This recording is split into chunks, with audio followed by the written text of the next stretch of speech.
पूजा जी। सभी किसी भी ध्यानात्मक आसन में बैठ जाएंगे। कमर गर्दन सीधी करके, मन शांत, आंखें कोमलता से बंद। एक बार पवित्र ओम का उच्चारण, उसके बाद गायत्री महामंत्र।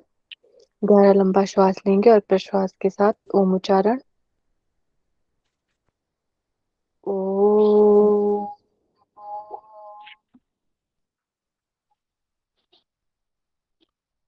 ओम भूर्भुवः स्वः तत्सवितुर्वरेण्यं भर्गो देवस्य धीमहि धियो यो नः प्रचोदयात्। दोनों हाथों का घर्षण करेंगे। हथेलियों को आंखों पर रखेंगे। धीरे से आंखें खोलेंगे। सभी को हरिओम।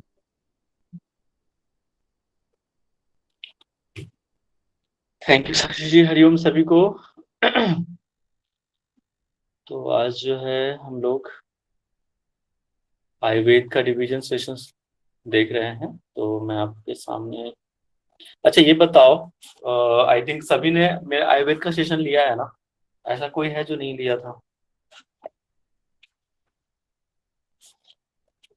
किसी को उस टाइम समझने में दिक्कत परेशानी तो नहीं आई? आशीष जी, आप शायद उस टाइम पे नहीं थे।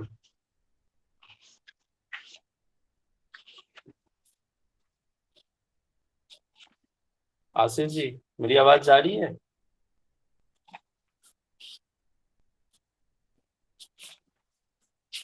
जी सर, आवाज आ चलिए, रही है।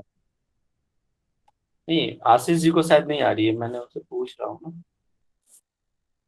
चलो कोई नहीं, चलिए हम अपना स्टार्ट करते हैं। मैं स्लाइड शो कर रहा हूँ, एक बार बता दीजिएगा स्क्रीन प्रेजेंट हो रहा है कि नहीं।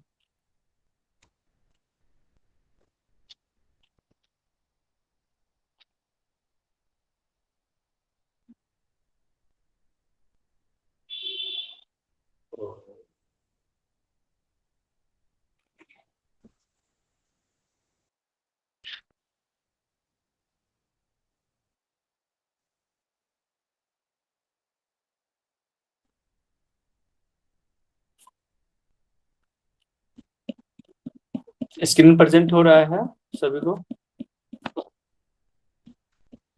एक बार बता देंगे। जी सर। Yes sir. ओके, मैं स्टार्टिंग से बता रहा हूँ, जहां समझ में नहीं आए तुरंत पूछना है। मैं थोड़ा स्पीड में रहूंगा, भगाता जाऊंगा, ठीक है? नहीं समझ में आए तुरंत पूछ लेना उसी वक्त, बाद में लास्ट में नहीं, उसी वक्त समस्या का निराकरण होगा और फिर आगे बढ़ेंगे। चलिए, जो सबसे पहले जो है आयुर्वेद के हमारी परिभाषा, उसके उद्देश्य को समझना है ना, किसके अनुसार क्या क्या है। चलिए, तैयार हैं आप लोग? यस या नो?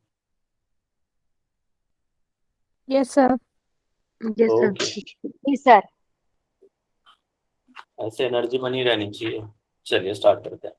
देखो, आयुर्वेद के सबसे पहले हम अर्थ को जानेंगे। सबसे पहले अर्थ क्या होता है आयुर्वेद का, ठीक है? तो आयुर्वेद जो है दो शब्दों से मिलकर बना हुआ है, आयु प्लस वेद।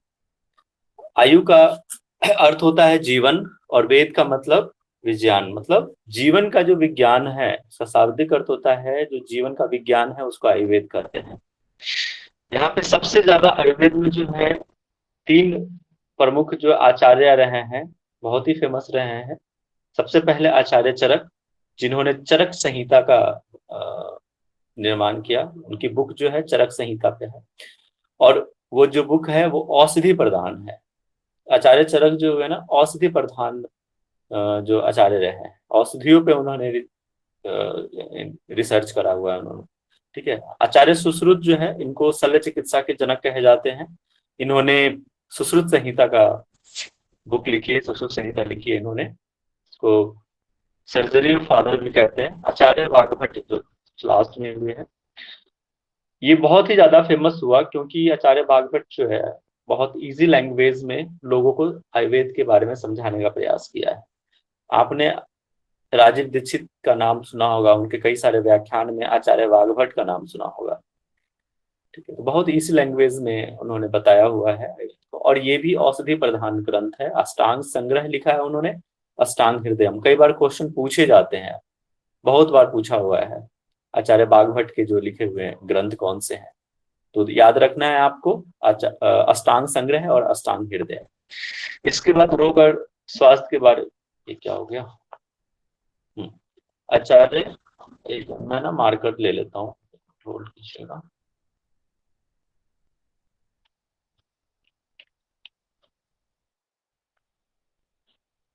रोग और स्वास्थ्य के बारे में है कि आचार्य ने क्या, आचार्य चरक ने क्या कहा है, जो हमारे त्रिदोष होते हैं ना,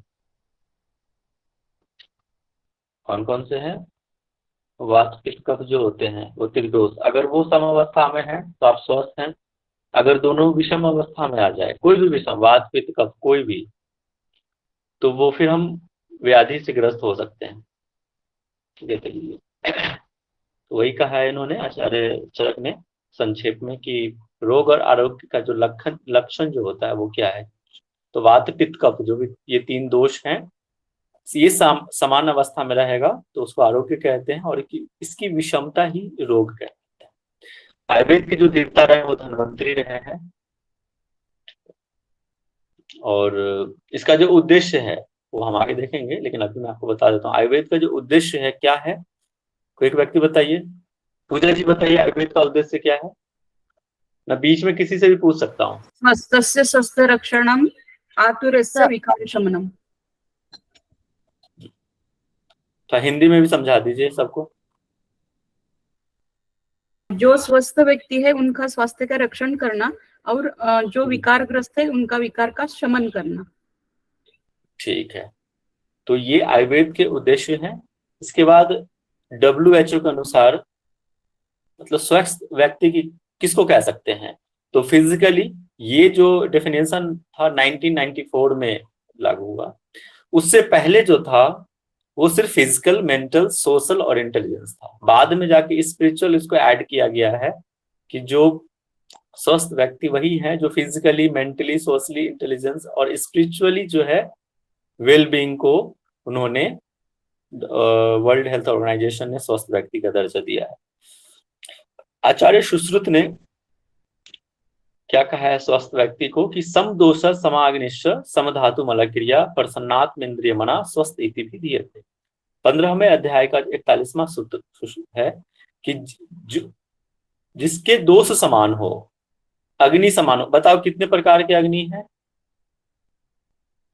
13। कौन कौन से?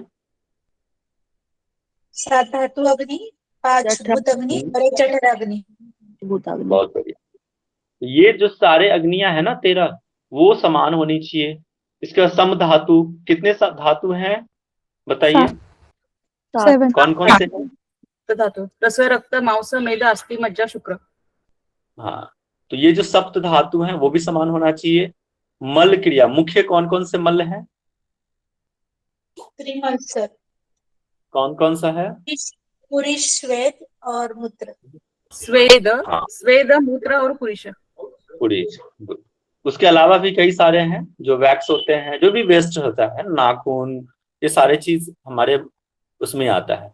लेकिन मुख्यतः 3 के बारे में हम पढ़ेंगे। ठीक है, स्वेद, मूत्र और पुरुष। पुरुष मतलब इसको स्टूल भी कहते हैं। तो कहता है कि समदो, जिसके दोष समान हो, अग्नि समान हो, धातु, मल, ये सारे ही समान हो, सारी क्रिया। और क्या?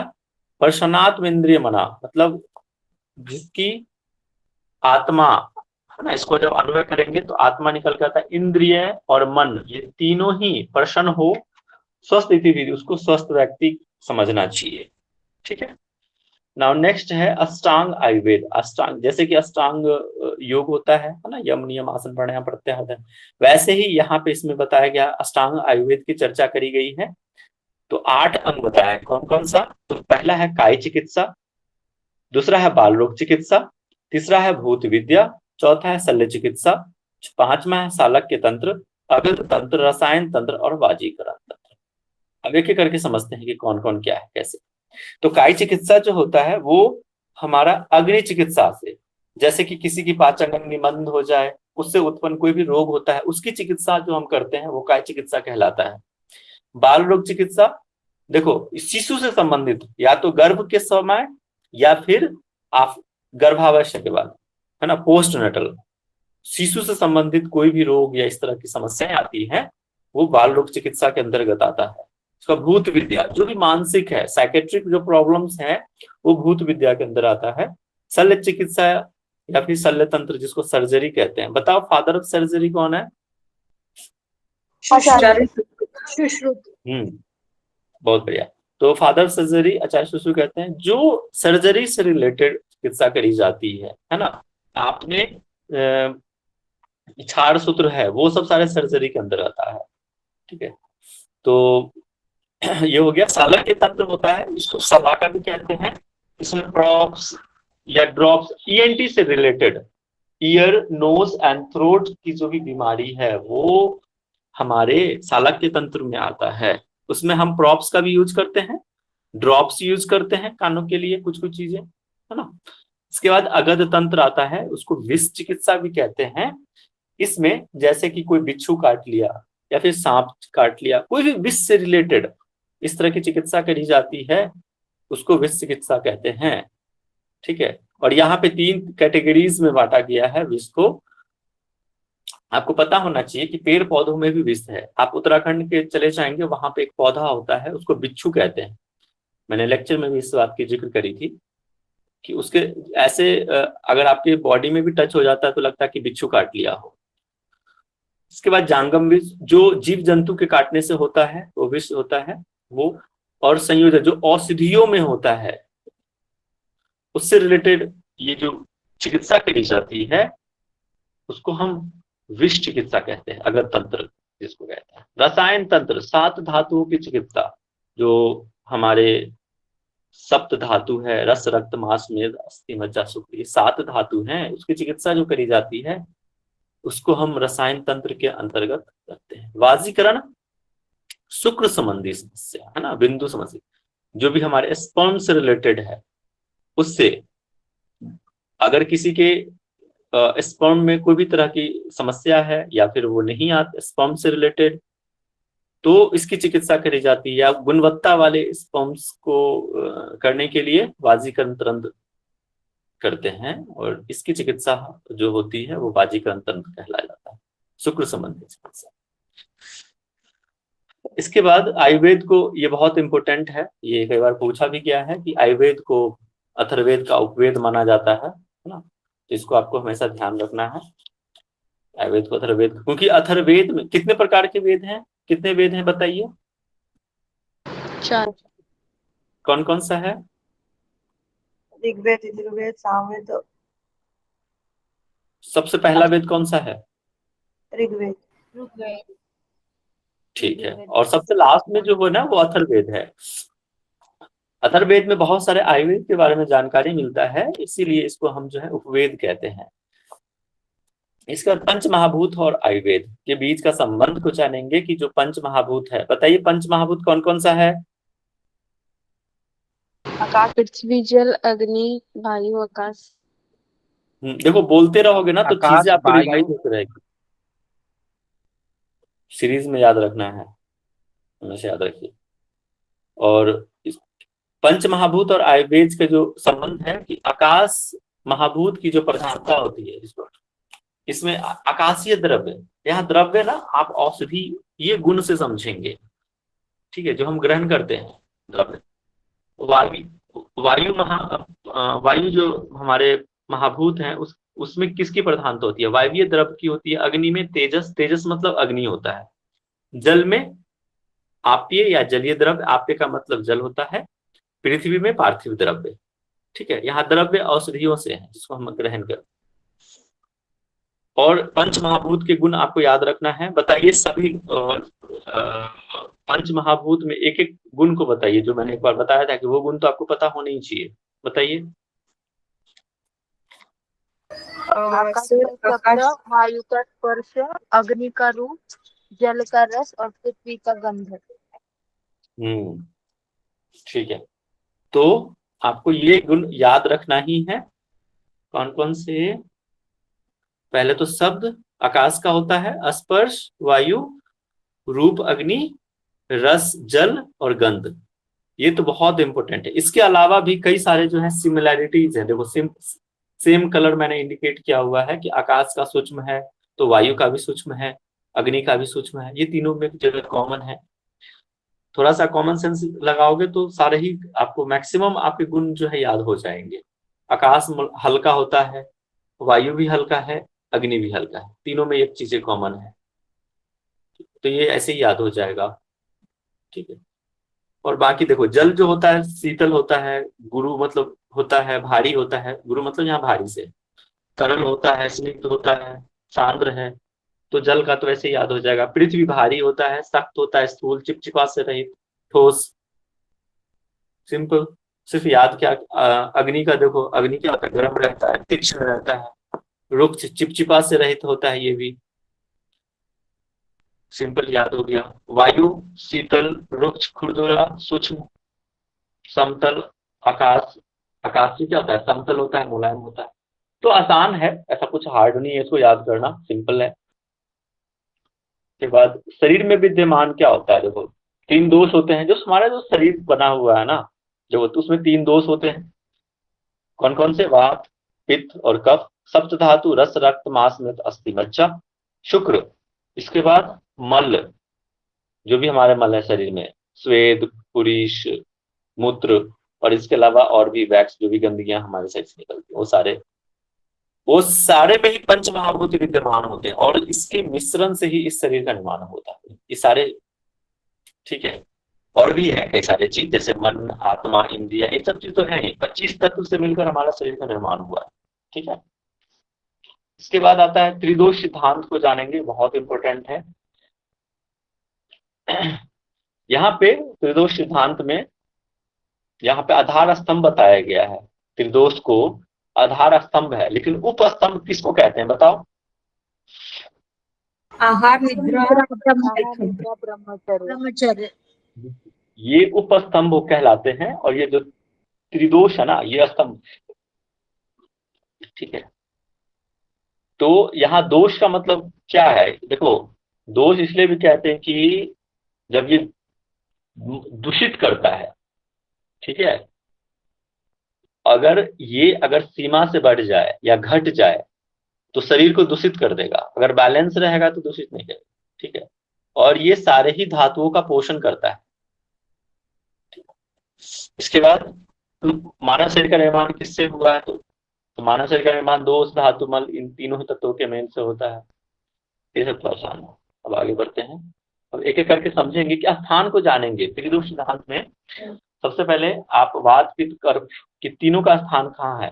मैंने आपको बताया था मुख्य रूप से क्या ध्यान रखना है कि वात का जो स्थान है वो कमर से नीचे का है, पित्त का स्थान वो हमारे पेट के वाले भाग में है, क्योंकि वहीं पे जठरा अग्नि अग्नि, और कफ का स्थान कंठ से ऊपर का भाग है मुख्यतः।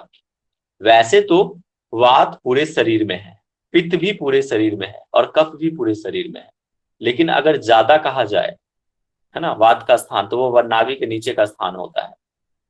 ठीक है। और जहां भी जोड़ है, हड्डियां हैं, खाली स्थान है, वहां पे वात रहता है।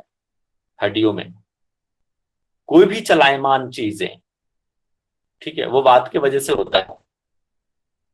ठीक है।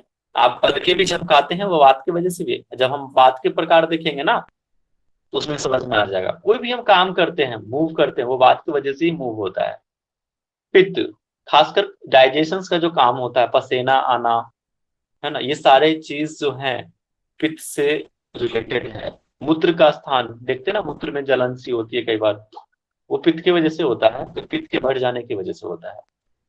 कफ कंठ के ऊपर, कफ का स्थान जैसे आपने देखा होगा बबलगम आना, नोजी होना, वो नाक के आसपास होता है। ठीक है। तो कंठ के ऊपर का भाग भी जो है खासकर कफ का होता है। वैसे तो देखा जाए पूरे शरीर में ही है, क्योंकि शरीर में पूरा मेद भरा हुआ है। आप ज्वाइंट्स, दोनों ज्वाइंट्स जो होते हैं ना, जो हड्डियों का जो जोड़ होता है, वहां पे कफ का रहना बहुत जरूरी है, तभी वो मूव करेगा। एक मिनट। हाँ, ठीक ठीक है। तो कफ के वजह से ही वो क्या होता है, एक दूसरे के ऊपर स्लिप करता है, मूव करता है हड्डियां, कट कट की आवाज। अगर कफ कम हो जाएगा वहां पे, श्लेष्मा कम हो जाएगा, ठीक है, कफ को श्लेष्मा भी कहते हैं, आपको पता होना चाहिए। तो क्या होगा, हड्डियों में कट कट की आवाज आती है। और कहते हैं वात पित्त कफ से कितने प्रकार के रोग होते हैं? वात से होते हैं 80, पित्त से 40। ये कई बार क्वेश्चन पूछ चुका है, स्टार मार्क भी मैंने किया हुआ है इसको, ठीक है। और कफ से 20 प्रकार के रोग होते हैं, इसको याद रखना। त्रिदोष पंच महाभूत का संबंध जानते हैं।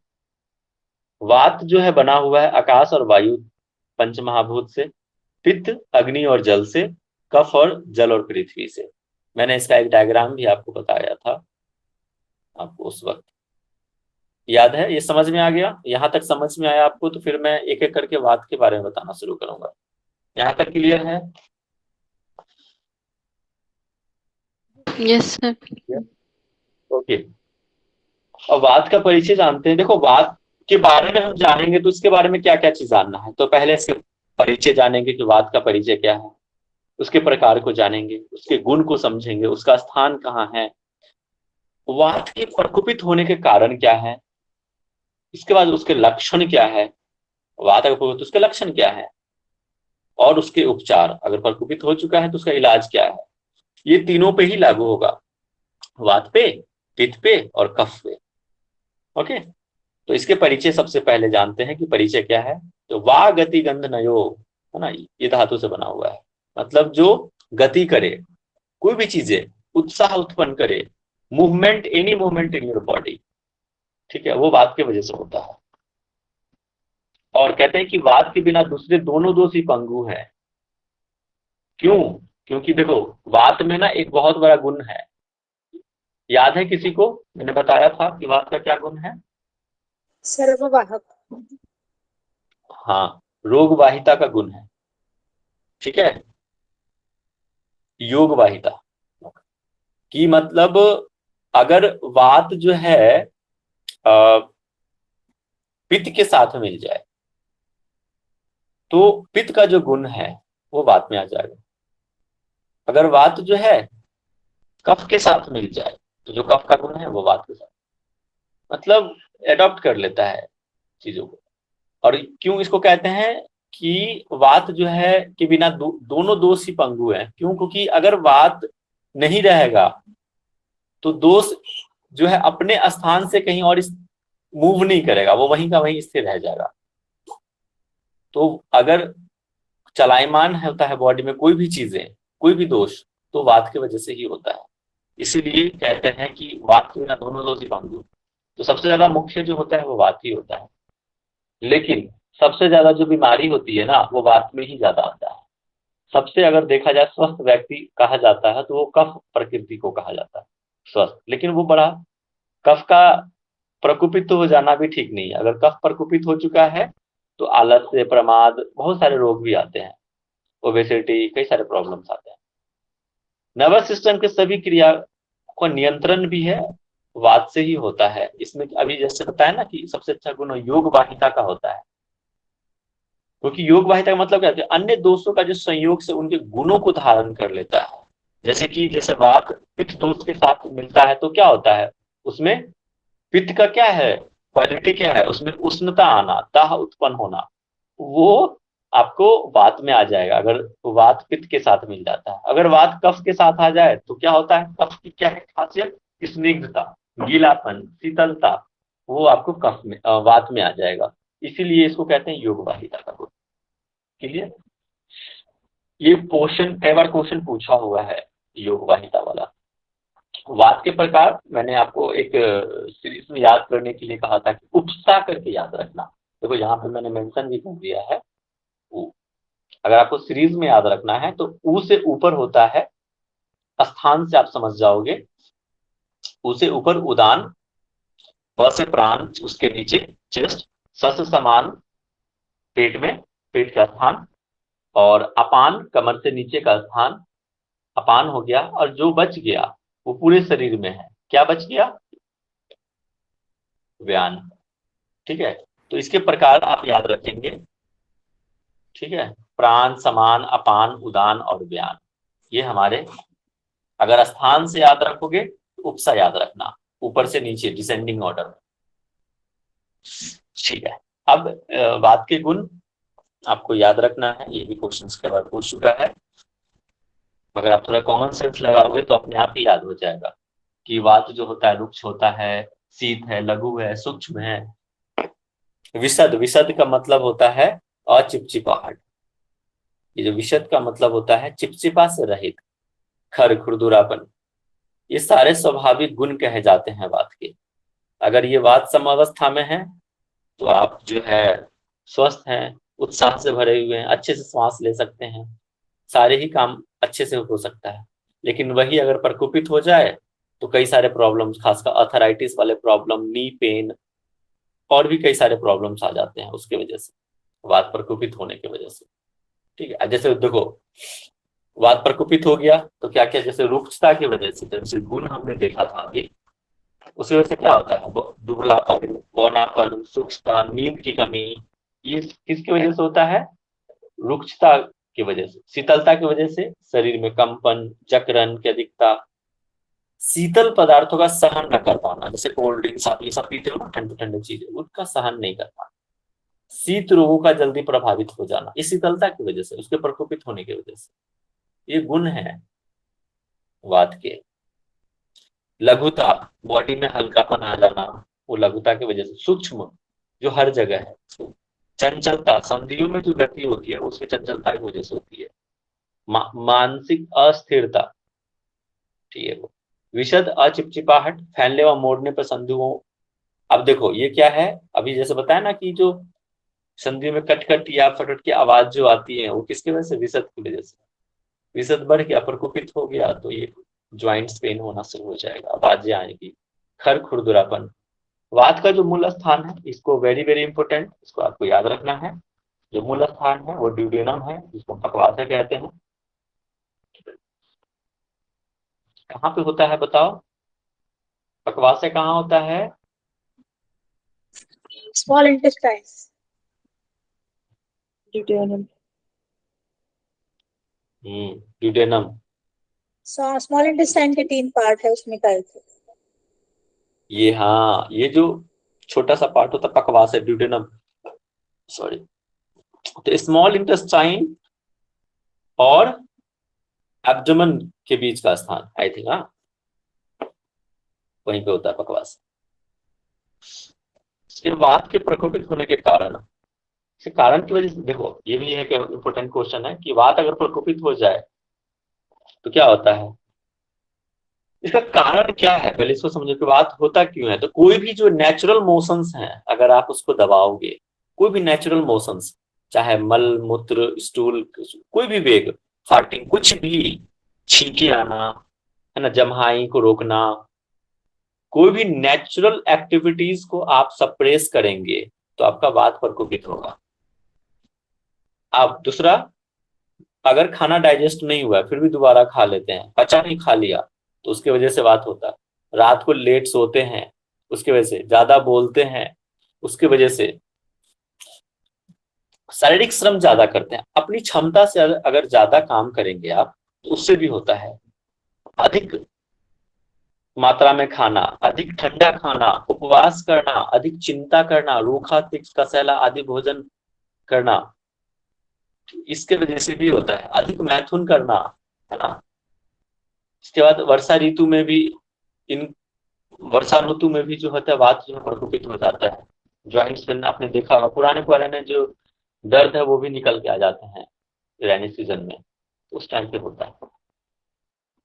ये रस है, रस और वात के बीच का जो संबंध है, दोष के बीच का संबंध, वो ये है कि रस हम आगे देखेंगे, बट आप फिर भी यहाँ पे जान लीजिए कि कैसे होता है, कि कौन से प्रकार के रस लेने से कफ या वात बढ़ता है या घटता है।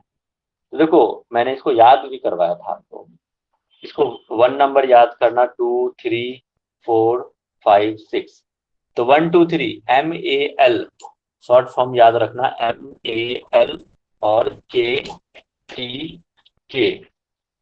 तो MAL में वात जो है कम हो जाता है, मधुर, अम्ल और लवण जैसे युक्त भोजन करने से वात कम होगा। और वात बढ़ जाता है कब? जब कटु, तिक्त और कसाई करते हो।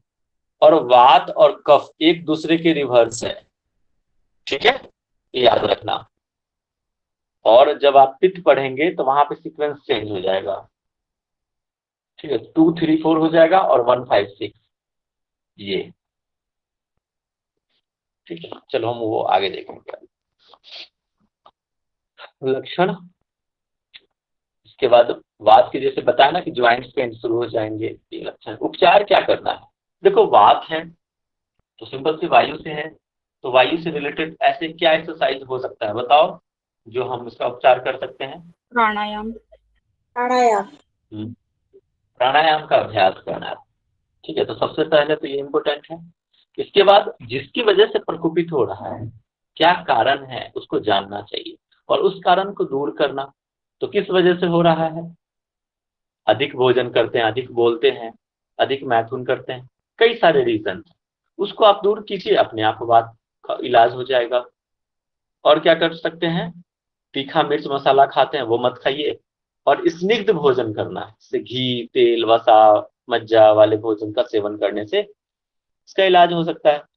ठंडे पानी से नहीं नहाना, उष्ण जल है ना, गुनगुना पानी से हल्का नहाने का प्रयास कर। हाँ गर्मी है तो इट्स ओके, नॉर्मल पानी यूज कर सकते हैं, लेकिन ठंड के दिनों में कोशिश करनी है गुनगुना पानी से नहाना। स्नेह युक्त वस्ती देना, एनीमा, ये भी बहुत अच्छा होता है।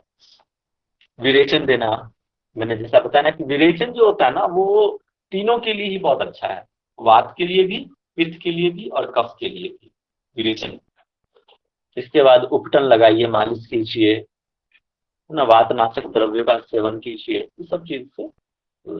ये एक साथ लिखा हुआ है इस टेबल को, ये ऑलरेडी आप लोगों के पास है टेबल, इसको देख लेना। अब हम देखते हैं, उद्देश्य ऑलरेडी हम पढ़ चुके हैं स्टार्टिंग में ही। Now we are going to start a पित्त। देखो पित्त मतलब होता है तपति इति पित्तम, जो ताप ताप उत्पन्न करे, शरीर में गर्मी उत्पन्न करे, उसको हम पित्त कहते हैं। और गर्मी कहाँ? चेस्ट के पास भी होता है, पेट के पास, इस जगह में ज्यादा, उसके वजह से पूरे शरीर में ताप उत्पन्न होता है, पेट। तो इसके बाद, और ये क्या करता है? एंजाइम और हार्मोन का नियमन करता है। एंजाइम और हार्मोन क्या होता है बताइए? एंजाइम जो है एक्सोक्राइन ग्लैंड से होते हैं, मिलते हैं, और हार्मोन जो है एंडोक्राइन ग्लैंड से निकलते हैं। एंजाइम सर हमारे ठीक, जो भोजन डाइजेस्ट करने में बहुत हेल्प करती है, और हार्मोन जो इंटरनल हमारे हार्मोन्स बहुत प्रकार के होते हैं। ठीक है। खासकर हार्मोन्स हमारा जो सिक्रेशंस होता है एंडोक्राइन होता है ना। चलो, जो भी हम खाते हैं, पीते हैं, श्वास रूप में हम लेते हैं, जो भी हम ग्रहण कर रहे हैं, वो उसका कन्वर्जन जो होता है वो पित्त के वजह से ही होता है। कोई भी दोष धातु आदि के रूप में जो परिणत होता है, जो भी खाते हैं, वो किसके वजह से होता है? पित्त की वजह से। यहाँ पे डायरेक्टली समझना है कि डाइजेशन का भी जो भी काम हो रहा है हमारे शरीर में, वो पित्त की वजह से ही होता है। डाइजेशन, ये क्या होगा? डाइजेशन का जो भी काम होता है वो पित्त की वजह से। अब गुण क्या है इसका? ये स्निग्ध होता है, पित्त उष्ण होता है, गर्म होता है, तीक्ष्ण, पाचन, जलन करने वाला, तीव्र गति वाला, तरल, और इसकी जो गंध होती है कच्चे मांस जैसे गंध करने वाला। ये थोड़ा सा इंपॉर्टेंट है, इसको आप ध्यान रखोगे। कौन सी? पक्व दशा में, ये पक्व दशा में पित्त का जो रस है उसका कलर क्या है, स्वाद क्या है? तो पक्व दशा में इसका जो कलर होता है वो पीला होता है, देखो पीला से मैंने मार्क किया है, और इसका स्वाद क्या है? तिक्त होगा पक्व दशा में। और पक्व दशा जो अच्छे से पका नहीं है, उस वक्त क्या होगा? खट्टी डकारें आती है ना, मतलब आप समझ जाना कि खाना अच्छे से डाइजेस्ट नहीं हुआ है, इसलिए खट्टी डकारें आ रही हैं, तो खट्टा स्वाद आना। आप जब वमन करते हैं, कुंजल करते हैं, तो कई बार क्या होता है कि अच्छे से खाना अगर नहीं पचा होता है तो वमन के साथ नीलापन आता है। ऐसा हुआ है? हल्का सा देखना, नीलापन रहता है वमन, तो वो मतलब अच्छे से खाना नहीं पचा है, नीला कलर इसका होता है। वैसे तो पित्त और अग्नि भिन्न भिन्न तत्व है, फिर भी शरीर में अग्नि का प्रतिनिधित्व यही पित्त ही करता है। अग्नि के समान ही शरीर के तापमान को बनाए, जो बॉडी में टेम्परेचर को कंट्रोल जो करता है वो हमारे पित्त के वजह से ही होता है। भोजन का पाचन, ठीक है, जैसा कहा डाइजेशन का जो भी काम है वो पित्त के वजह से होता है। रक्त वसा, बॉडी में जो भी वर्ण प्रदान करता है, कलर, है ना, वो पित्त की वजह से होता है। हृदय में एकत्र श्लेष्मा, जो चेस्ट में जो भी म्यूकस जमा हुआ है उसको दूर करने का काम ये पित्त ही करता है। मालिश करने से इस त्वचा में जो स्निग्धता आती है, चमक जो आता है ना त्वचा में चमक, वो पित्त की वजह से ही होता है। मानसिक कार्य जैसे कि मेधा, शौर्य, साहस, हर्ष आदि का संचालन भी ये दोष करता है। अब कहते हैं कि जब पित्त अपनी समावस्था में नहीं होता तो पाचन ठीक से नहीं होता, सही बात है, ठीक है ना। और जब पाचक अग्नि मंद पड़ जाता है ना, पित्त जब मंद हो जाए तो उस वक्त कफ बढ़ जाता है ना। कफ बढ़ जाना मतलब अग्नि कम पड़ जाना, दोनों एक दूसरे के वाइस वर्सा है। इसकी वजह से क्या होगा, उत्साह में कमी होगा। आप देखोगे ना, जब कभी नोजी हो जाए, कफ बढ़ जाता है शरीर में, बहुत लेजीपन आता है, लगेगा बहुत मोटिवेशन आता है, अरे लेटे रहे, आलस आना ना, कफ का बढ़ जाना, प्रमाद बढ़ जाता है। और उस वक्त क्या होता है, कफ और फेफड़ों में क्या होता है, कफ इकट्ठा हो जाता है। ये मेरे चार्ट है, ओवरऑल का चार्ट है। आप सर सॉरी हाँ जी क्या होता बताइए, है सर, बता देंगे? क्या होता है मतलब? सॉरी, इसका मेधा। शौर्य, आर्मी वाले को देखते हैं ना, मेधा शौर्य मतलब उत्साह जो होता है ना, मेधा शौर्य मतलब होता है एक जोश।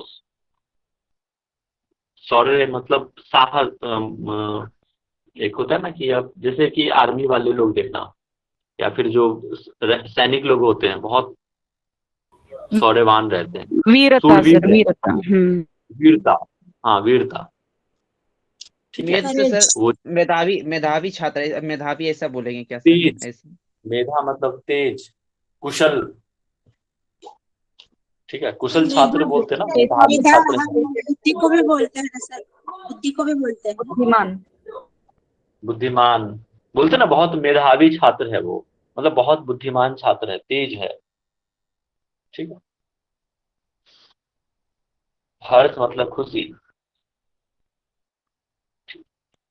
अब इसके कारण क्या है, पित्त बढ़ जाना, सीधी सी बात है। ज्यादा चाट मसालेदार चटपटे भोजन, गरम ये सब खाओगे, विदाही जो जलन पैदा करता है वो भोजन करोगे, मादक पदार्थों का सेवन, तीखा, द्रव्यों का, द्रव्य यहाँ मतलब शराब वराब से जो भी है ना, द्रव्य मादक पदार्थ जो भी है उनका सेवन अधिक मात्रा में करने से पित्त क्या होता है, बढ़ जाता है।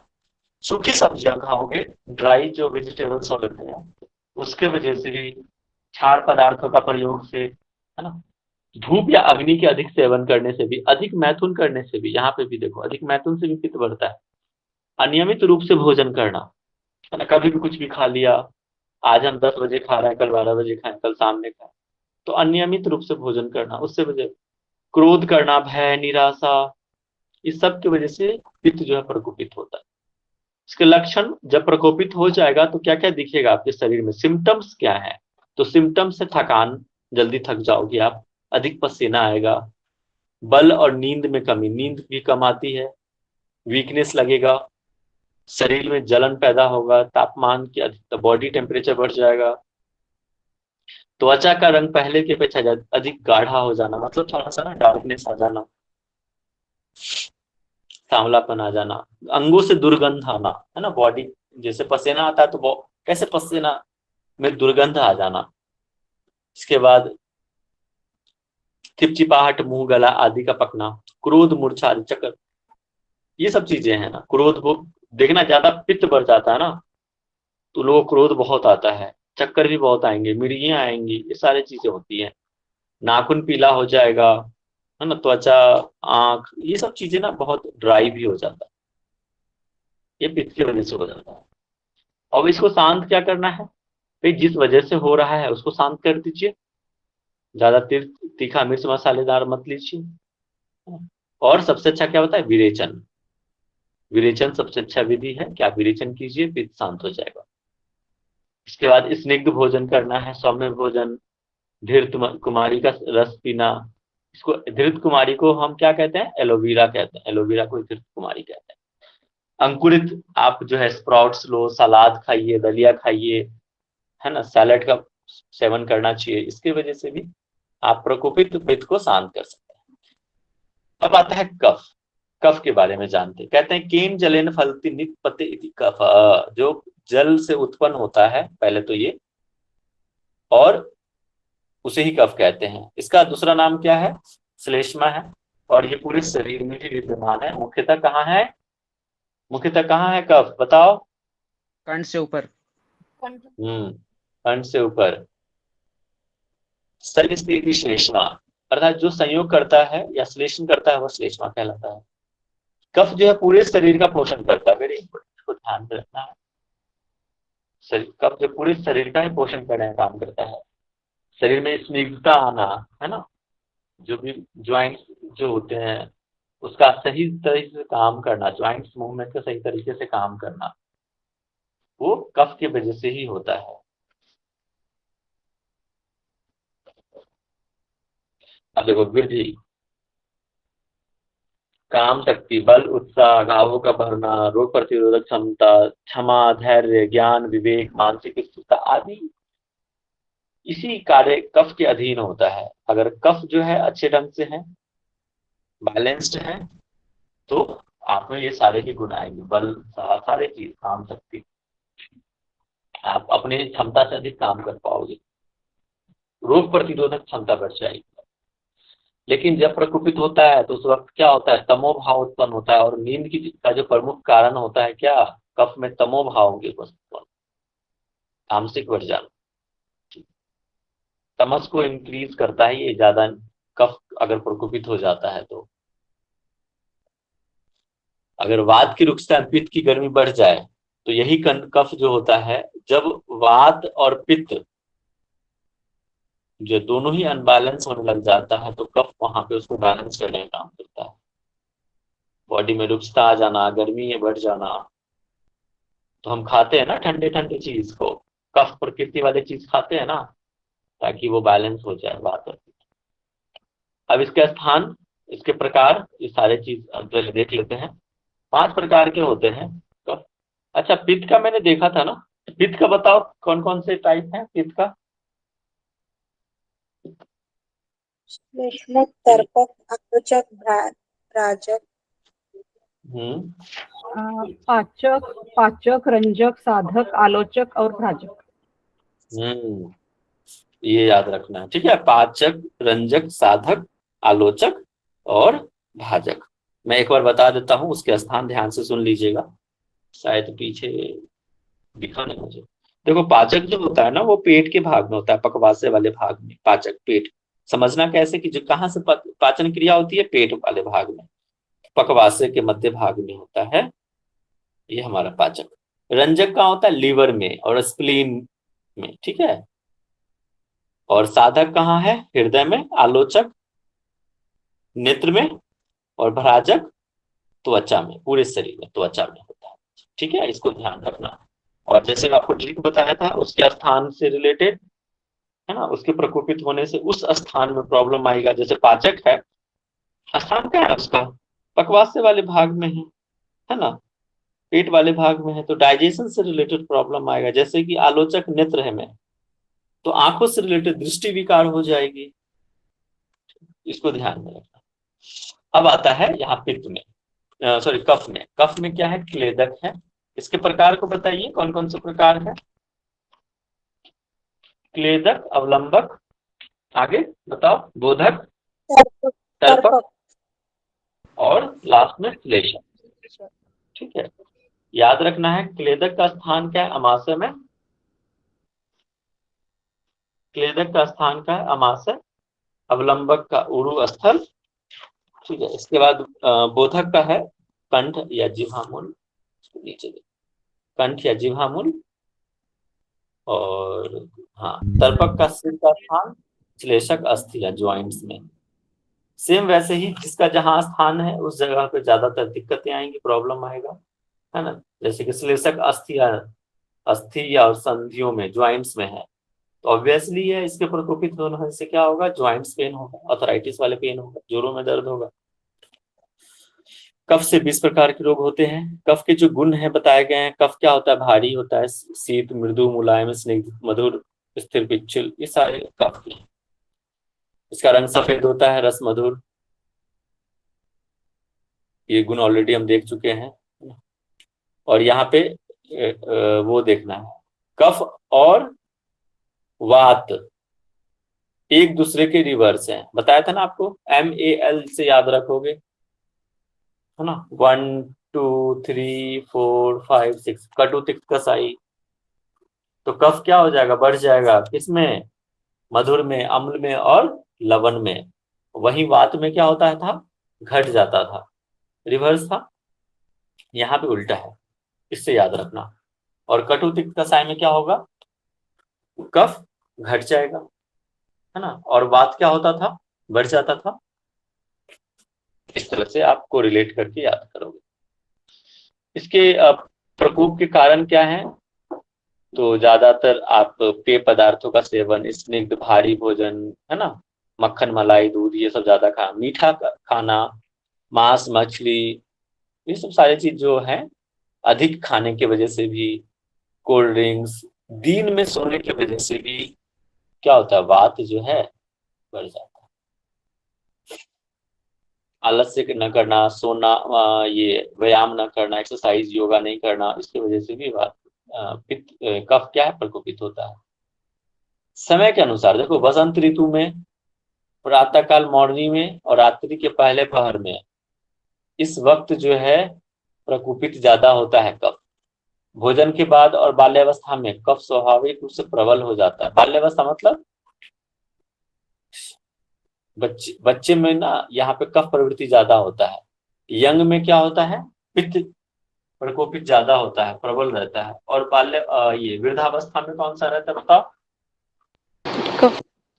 वात वात वात, वात, ठीक है। इसके बाद इसके लक्षण है, सुस्ती आना, अधिक नींद आना, मुंह का मीठा स्वाद, त्वचा में सफेदी, शीतलता, स्निग्धता, खुजली, शरीर में भारीपन, मल मूत्र पसीना में चिपचिपापन, है ना, सूजन, बबलगम, आंख का नाक के मल, ये सारे ही अंगों में ढीलापन, श्वास से रिलेटेड प्रॉब्लम्स, खांसी, अवसाद, उदासी, ये आदि लक्षण जो है कफ के पर बताया गया है।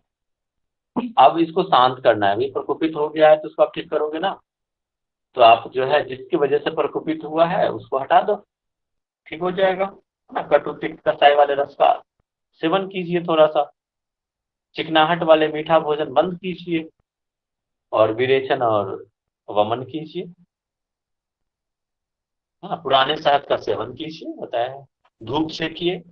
जस्ट रिवर्स करना है, किसके रिवर्स करना है, कब का बताओ, वात वात की वात। अब देखो यहां तक समझ, त्रिदोष सिद्धांत समझ में आया, बताइए, फिर हम आगे बढ़ेंगे। Yes sir.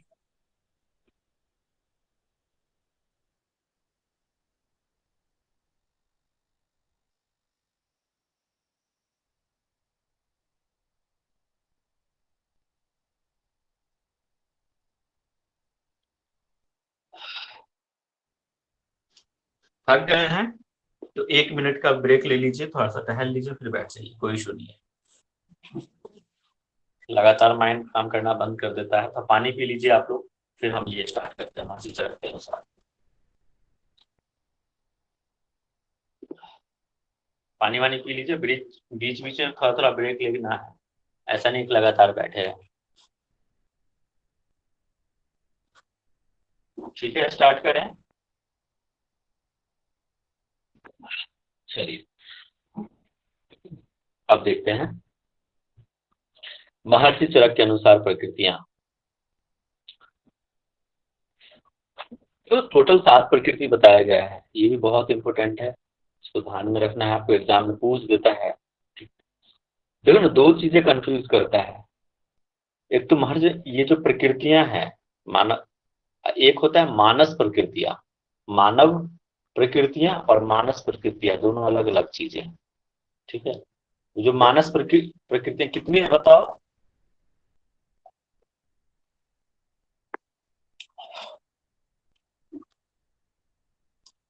नहीं याद है? चलो ठीक है, बाद में देखो। 16। यहाँ पे 7 बताया गया है।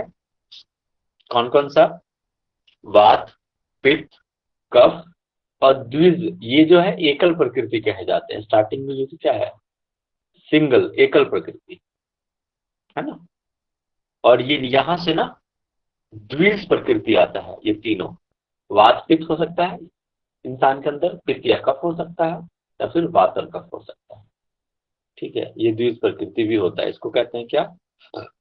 द्विज प्रकृति। और ये तीसरा है सम प्रकृति। इसको सम्मिपातक प्रकृति भी कहते हैं। ये योगियों के प्रकृति कहे जाते हैं, योगियों। ये रेयर होता है, बहुत कम लोगों में पाया जाता है, रेयर।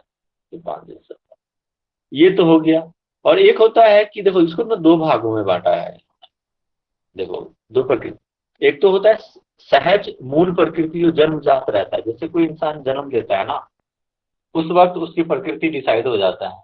वो प्रकृति बहुत ज्यादा चांसेस रहता है या तो मदर या फादर या दोनों के मेल से बना हुआ कोई प्रकृति आता है। ठीक है, ज्यादातर ऐसे ही देखने को मिलता है। उसको सहज या मूल प्रकृति कहते हैं। इसमें कोई बदलाव नहीं होता, समझ रहे हैं? इसमें कोई बदलाव, ये ऐसे ही थोड़े वक्त के लिए बदल सकता है। ये टेम्पररी चेंज होता है, परमानेंटली चेंज नहीं होता। समझ रहे हैं? ये जो है सहज प्रकृति टेम्पररी चेंज हो सकता है। किसकी वजह से?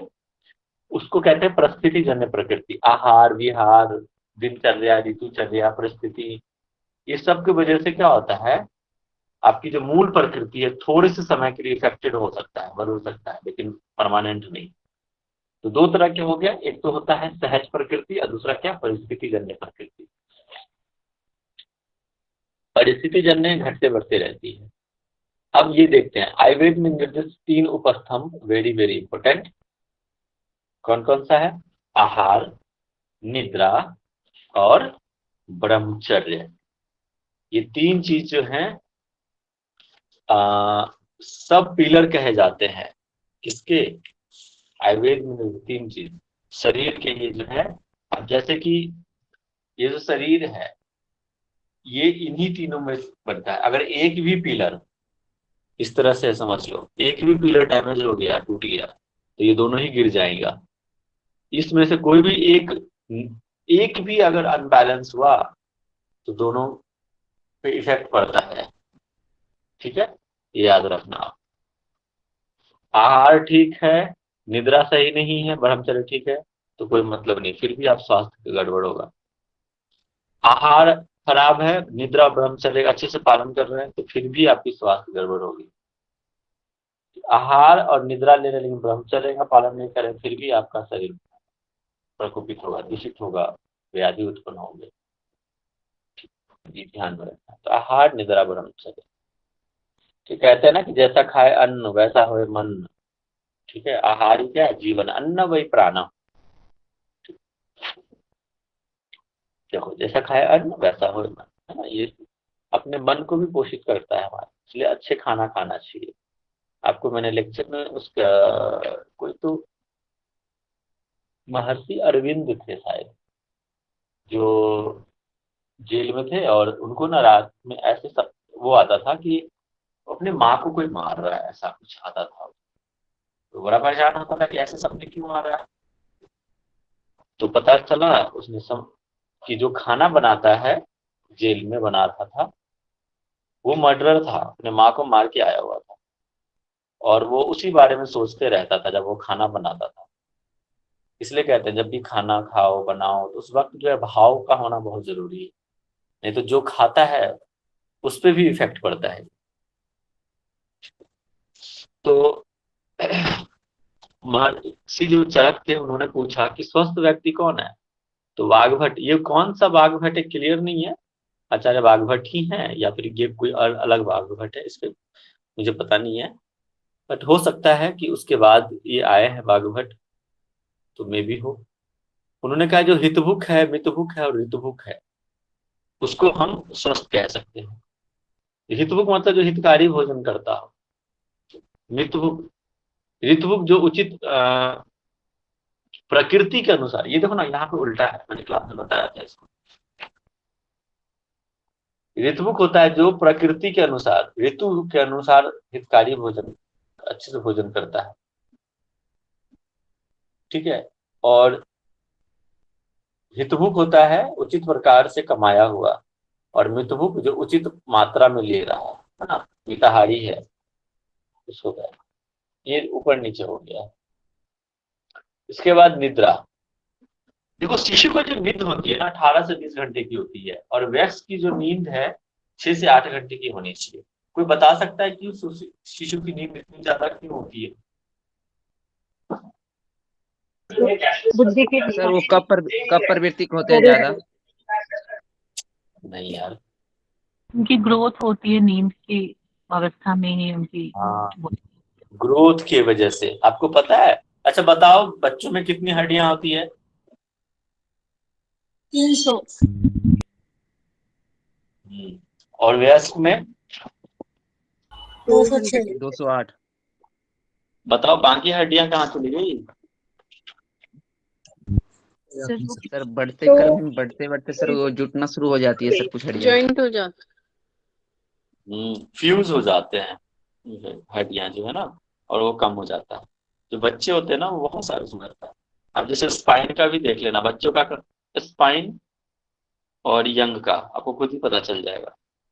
फ्यूज हो जाता है, जैसे जैसे बड़ा होने लगता है हड्डियां जोड़ना शुरू हो जाती है। उचित अगर आप नींद नहीं लेते हो तो कई सारे प्रॉब्लम्स आते हैं। आप देखो ना, एक रात ना सो, देखो आपके शरीर में क्या हो जाएगा, इतना वीकनेस, कई सारे प्रॉब्लम, मानसिक। कोई इंसान अगर दो दो दिन ना सोए तो पागल हो जाएगा, ऐसा फील होता है। तो मानसिक रूप से बहुत तकलीफ होती है जो नींद में। अगर आप अच्छी नींद लेते हो तो देखो, किसी दिन आप अच्छी नींद से उठो सुबह सुबह, कितना मन प्रसन्न रहता है, लगेगा एकदम तेज है, ओज है, कांति है ना, ज्ञान की वृद्धि होती है, आयु की वृद्धि होती है। और अधिक मात्रा में नींद भी उसकी वजह से होता है, तमोभाव की वजह से, है ना, हानिकारक है ये। अधिक मात्रा में नींद भी लेना सही नहीं है। और नींद किस क्या है, रात्रि चर्या का अंग है, ना कि दिन। दिन तो काम करने के लिए होता है, रात्रि होता है रिलैक्स, आराम करने के लिए। लेकिन आजकल जो है अलग है, ठीक है। आधा पूरे दिन हम सोते हैं और रात के आधा दिन सोते हैं, रात के आधा रात सोते हैं, बस 12 बजे से। ये नहीं होना चाहिए। कभी कभी ठीक है, बट हमेशा नहीं। महर्षि चरक के अनुसार निद्रा क्या बताया गया? कई प्रकार के 7 प्रकार की निद्रा बताए गए हैं, है ना, वो देख लेते हैं। कि तमोभाव निद्रा, नहीं 6 प्रकार के, सॉरी। तमोभाव मतलब ये क्या है, पाप का मूल कारण। ये तम प्रधान होता है, तम का बढ़ जाना, ठीक है, तामसिक। और ये जब तम बढ़ जाएगा तो क्या होता है, पाप का मूल कारण। श्लेष्मा युक्त कफ की प्रधानता की वजह से जो अधिक आता है नींद, उसको हम कहते हैं श्लेष्मा युक्त। ये भी व्याधि वर्ग की है। आगंतुकी, नहीं, मन शरीर श्रम समुद्भवा निद्रा। जब थक जाता है शरीर, अधिक काम कर लो, थक जाता है तो उस वक्त भी नींद आती है। आगंतुकी, आगंतुकी होता है जो हम झपकी ले लेते हैं, है ना, गेस्ट के रूप में। आगंतुकी मतलब क्या होता है, गेस्ट। तो झपकी ले लेना, उसको हम क्या कहते हैं, आगंतुकी। कुछ देर की जो नींद होती है ना, उसको आगंतुकी निद्रा कहते हैं, कुछ देर पर। इसके बाद व्याधि युक्त निद्रा है ये, व्याख्या युति निद्रा। ठीक है, जैसे कोई कार्य पूरा नहीं होता है ना, जब आप देखो, जैसे कोई कार्य को हमने बड़ी तल्लीनता से करने की कोशिश की और वो पूरा नहीं हुआ, उस गुस्से के कारण जो नींद आती है, तो शांत करने के लिए, वो व्याध नर्वित्तनी योगा कहलाता है। ये भी व्याधि वर्ग की है। भूत धातु निद्रा, ये सबसे अच्छा है, प्राकृतिक नींद, बिल्कुल नेचुरल नींद होती है, उसको हम कहते हैं भूत धातु निद्रा। क्लियर है? अब हम आते हैं नेक्स्ट, ब्रह्मचर्य की तरफ। देखो ब्रह्मचर्य ऐसा नहीं है कि कोई कहता है कि हमने शादी नहीं करी तो हम ब्रह्मचर्य का पालन कर रहे हैं, ऐसा बिल्कुल भी नहीं है, वो कॉन्सेप्ट ही नहीं है यहाँ पे। वो संयम पूर्वक जीवन जीना ही, पहले क्या होता था कि जो संभोग क्रिया या मैथुन क्रिया जो भी होता था, है ना, वो संतानों उत्पत्ति के लिए किया जाता था। अब परिस्थितियां बदल गई हैं, ऐसे नहीं। तो संयम पूर्वक जो है अगर आप जीवन यापन करते हैं, उसी को हम ब्रह्मचर्य कहते हैं। और ये खासकर विशेषता रात्रिचर्या के अंतर्गत आता है ब्रह्मचर्य। ठीक है, जो भी हम आहार द्रव्य खाते हैं उनका पाचन होने के पश्चात जो सार रूप जो होता है, बताया था ना, सार से ही कई सारे चीज हमारे शरीर में, धातु, ये सब सारे वीर रज, ये सब का निर्माण होता है और उससे ओज का निर्माण होता है। ठीक है, तो कहते हैं क्या कि मरणम बिंदु पातेन, ये जो बिंदु का पतन है, क्षय है, वो मृत्यु की तरफ है। मतलब अब बिंदु का क्षय होगा तो हमारी आयु कम होगी, है ना, मृत्यु की तरफ बढ़ेंगे। और बिंदु को धारण करेंगे आप, मतलब उसके क्षय को रोकेंगे तो आपकी आयु बढ़ेगी, जीवनम, जीवन में वृद्धि होगी।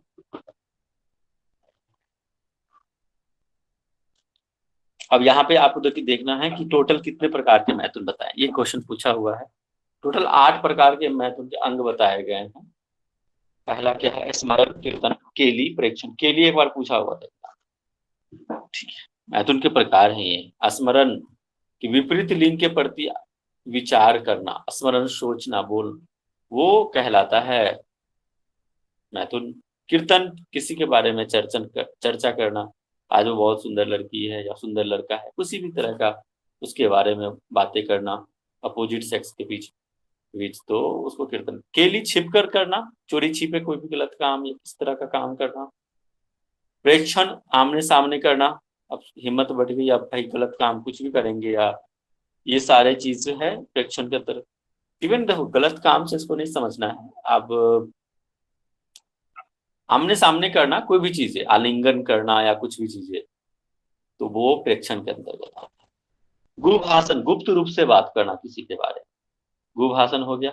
संकल्प निश्चय कर लेना कि नहीं हमें उसे पाकर रहना है, संकल्प के अंदर। अध्यवसाय, परिश्रम करना, किसी के पीछे चक्कर काट रहे हैं, 10 बार कॉलेज के चक्कर काट रहे हैं, परिश्रम कर रहे हैं उसको पाने, वो भी मैथुन के अंतर्गत आता है। मैथुन क्रिया जो शारीरिक संबंध हम बनाते हैं, वो मैथुन क्रिया के अंदर, उसी को कहते हैं।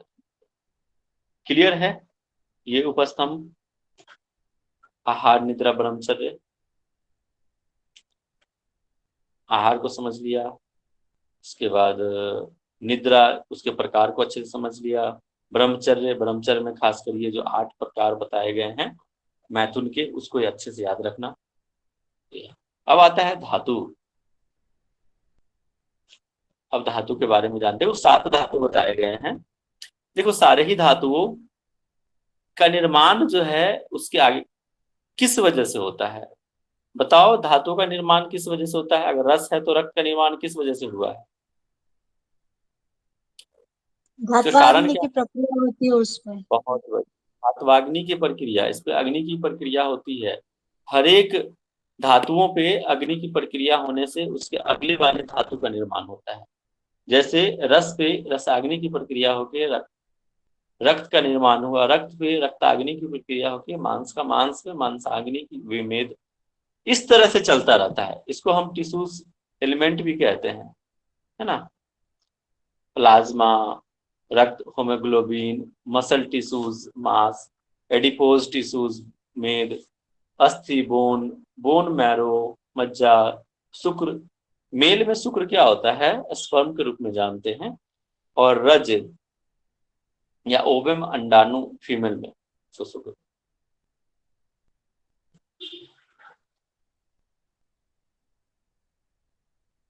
अब देखो जठराग्नि से भोजन का पाचन होता है और उसी क्रिया के फलस्वरूप इन धातुओं का उत्पत्ति होती है।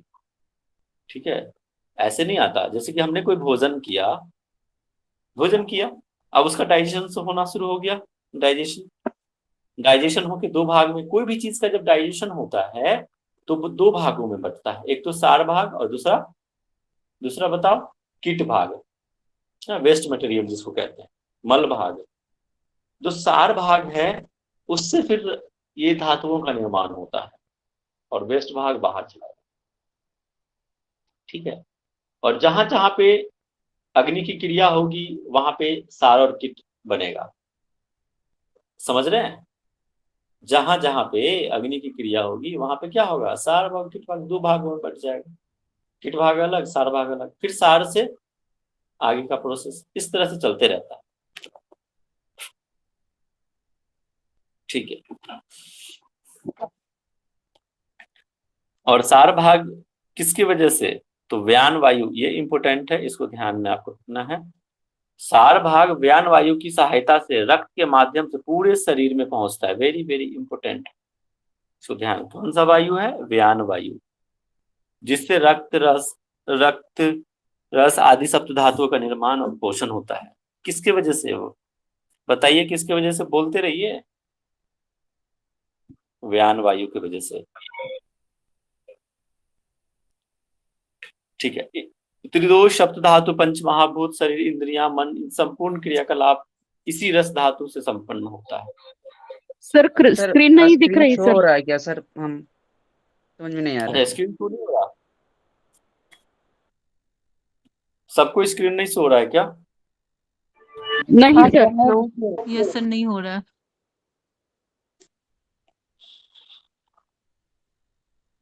एक मिनट रुक जाओ, करते हैं। तब तक आप लोग पानी पी लीजिए, उठक बैठक कर लीजिए, थोड़ा सा वॉक कर लीजिए, एक चक्कर। चलिए, अब सो रहा है। Yes sir. ओके, सर वो व्यान वायु का बता दीजिए फिर एक बार। देखो जो ये जो सार भाग बना ना, अब सार भाग से ही तो बाकी जो धातुओं का निर्माण होता है। अब धातु का निर्माण कैसे होगा, ठीक है, क्योंकि तो रस रक्त ये पूरे बॉडी में है, पूरे धातु। तो ये सार भाग जो है व्यान वायु की सहायता से ही रक्त के माध्यम से, ब्लड के माध्यम से पूरे शरीर में पहुंचता है। ये व्यान वायु कैरियर का काम करता है, इसको पूरे शरीर में फैलाने का, ब्लड के थ्रू पूरे शरीर में पहुंचाता है, और जिसकी वजह से बाकी ये जो सप्त धातु का निर्माण होता है। रस से बना रक्त, रक्त से बना रस, रक्त मांस मेद अस्थि मज्जा शुक्र, लास्ट।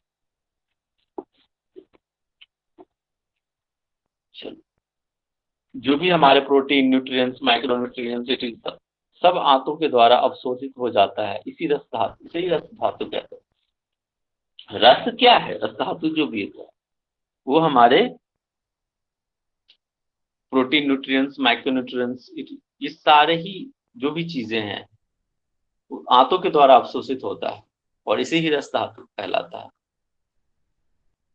है ना। फैट, कार्बोहाइड्रेट, और ये कहाँ से मिलता है, ये सारी चीजें ऑर्गेनिक, इनऑर्गेनिक जो भी मटेरियल हमारे शरीर में, ये हमारे भोजन के माध्यम से आता है। ठीक है, और धातु है तो उपधातु होगा।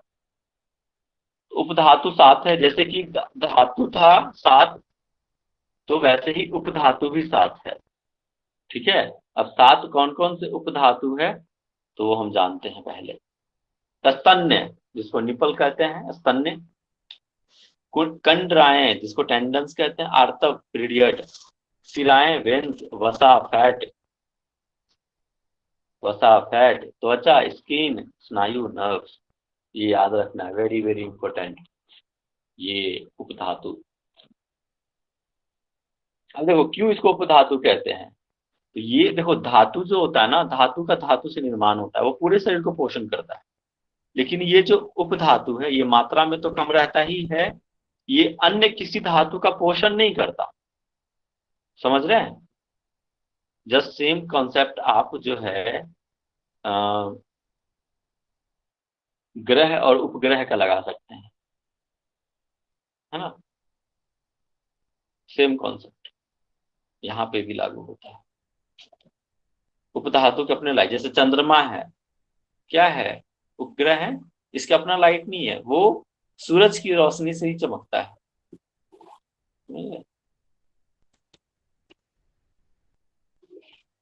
उपधातु का निर्माण धातुओं से, ये जो उपधातु है ये किससे बना हुआ है? धातु से ही तो बन के बना हुआ है ये उपधातु। ठीक है, और इसके बाद क्या है, ओज का निर्माण होता है। तो ये जो सप्तांग सार जिसको भी हम कहते हैं, जो सातों सर एक जो बार उपधातु उपधातु हैं, मुझे समझा दीजिए ना। उपधातु जो होते हैं ना वो 7 है। जैसे कि धातु 7 था वैसे ही उपधातु होता है, और ये उपधातु किसी अन्य धातु का पोषण नहीं करता, इसीलिए इसको उपधातु कहते हैं। लेकिन धातु जो होता है बाकियों का पोषण करता है, उपधातु नहीं करता, इसलिए इसका नाम उपधातु पड़ा और वो धातु पड़ा। और ये जो उपधातु है वो धातु से ही मिल निर्माण हुआ है। ठीक है, समझ में आया? और ये कौन कौन सा है? स्तन जिसको निकल कहते हैं, तंत्राएं जिसको टेंडन, आर्तव, पीरियड, सिराएं, वेन, वसा, फैट, त्वचा, स्किन, स्नायु, नर्व, ये 7 उपधातु है, इसको याद कर लीजिएगा। सर धातु किस ओज, प्रकार पोषण करती है सर? धातु, अरे यार, रस है, रक्त है, मांस है, मेद है, अस्थि है, वज्र, ये कैसे पोषण करता है? वृद्धि होता है। शरीर की वृद्धि कैसे होती है? इसी धातुओं की तो वजह से होती है।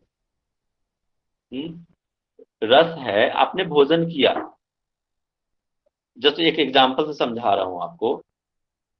आपको भूख लगी है, जी सर। आपने खाना खाया, रस उत्पन्न हुआ, शरीर में गया, तो पोषण ही तो दिया। आपकी आत्मा को तृप्त किया, क्या किया? पोषण का ही तो काम। पोषण का मतलब क्या होता है? पोषित करना शरीर को, है कि नहीं? पोषित। अब भाई बच्चा था, बड़ा कैसे हो गया? पोषण नहीं किया। कहते ना लालन समझ गया पालन, सर। उसका पोषण। और अच्छे से समझाऊं? जी सर समझ समझ गए गया, पवन जी? आहार जिसको भोजन जिस जो मिला वही पोषण है। कहते ना कि उसका पोषण कैसे हुआ है, लालन पालन, पोषण, वृद्धि। कोई भी चीजों का वृद्धि होना पोषण का, पोषण की वजह से ही वृद्धि होता है, ऐसे। अब ओज के बारे में जानते हैं, ओज क्या होता है, वेरी इंपॉर्टेंट।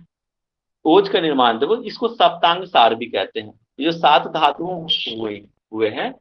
अब देखो मन में ये विचार बहुत आना चाहिए कि सर जो धातु थे, शुक्र, शुक्र से तो आगे का निर्माण नहीं होता, तो फिर इसको धातु क्यों कहा? तो निर्माण होता है, वो क्या कहलाता है? ओज। शुक्र से ही ओज का निर्माण, बाकी ओज का निर्माण होता है। इसीलिए हम इसको उपधातु, शुक्र को उपधातु ना कहकर धातु कहते हैं, क्योंकि ये भी तो किसी चीज का पोषण करता है। ओज का रिस्पॉन्सिबिलिटी कौन ले रहा है भाई? शुक्र ही तो ले रहा है। शुक्र की वजह से ही तो ओज का निर्माण हुआ, इसीलिए हम धातु कहते हैं। और ओज को हम धातु में नहीं गिनते, क्योंकि ओज के बाद से किसी और चीज का निर्माण नहीं होता। ओके, इसको सप्तांग। और ओज के प्रकार हैं, 2 प्रकार हैं, पर ओज और अपर ओज। और ओज का स्थान आप जान लीजिए, और ओज का जो स्थान है मुख्यतः तो पूरे शरीर में है, लेकिन विशेषतः हृदय में जो पाया जाता है ओज का स्थान। ठीक है, ओज के प्रकार हो गए 2, कौन कौन से? पर ओज और अपर ओज। पर जो है इसकी जो मात्रा है वो 8 बिंदु है, और ये इसका स्थान कहाँ है? हृदय में। पर ओज इसकी जो मात्रा है वो आधी अंजलि, दोनों हाथ जोड़ते हैं ना, ऐसे करके दोनों हाथ जोड़ते हैं, जैसे हम पानी चढ़ाते हैं ना गर्म से करके, तो अंजलि कहते हैं उसको। दोनों हाथ कैसे जोड़ लेते हैं पाम को, तो आधी अंजलि, और ये पूरे शरीर में फैला हुआ परोज। और मुख्यतः पर क्या है? 8 बिंदु है, और ये हृदय स्थान पे है। अब कहते हैं कि पर ओज के 6 होने से, 8 ही बिंदु पे है, इसके 6 होने से कई बार तो मृत्यु तक हो जाती है। ठीक है, पर ओज के पूर्णतः 6 हो जाने से क्या होता है? मृत्यु तक हो जाती है। और अपर ओज के 6 होने से क्या होगा? बल, उत्साह और कई प्रकार के रोग उत्पन्न हो जाएंगे। तो ये हमारा ओज हो गया। अब आता है मल। देखो मल कहाँ से, मल कौन कौन सा हमें पढ़ना है? पुरीस, मूत्र और स्वेद। जो शरीर को मलिन करे ना, दूषित करे, उसी को हम कहते हैं मल। और ये भी पोषण का काम करता है, ऐसा नहीं है ना, मल भी पोषण का काम करता है। जो शरीर से बाहर निकले वेस्ट मटेरियल, उसको मल कहते हैं। अब देखो, भोजन हमने किया, भोजन पे जब खाना खाया पेट में गया, इससे पाचक अग्नि काम किया, डाइजेस्टिफायर काम किया, और ये दो भागों में बट गया। एक भाग कहलाता है प्रसाद भाग, सार भाग, यूज्ड मटेरियल, इसको हम बेनिफिशियल मटेरियल है, और ये वेस्ट मटेरियल है, कीट जिसको कहते हैं, असार भाग कहते हैं। और इसी सार भाग से धातु का निर्माण होता है, रस रक्त मांस में धातु। और असार भाग को हम क्या कहते हैं? मल कहते हैं। और इसी को मल को क्या कहते हैं? पुरीस, मूत्र और स्वेद। और ये धातु हो गया। ये क्लियर है? आगे बढ़ते हैं।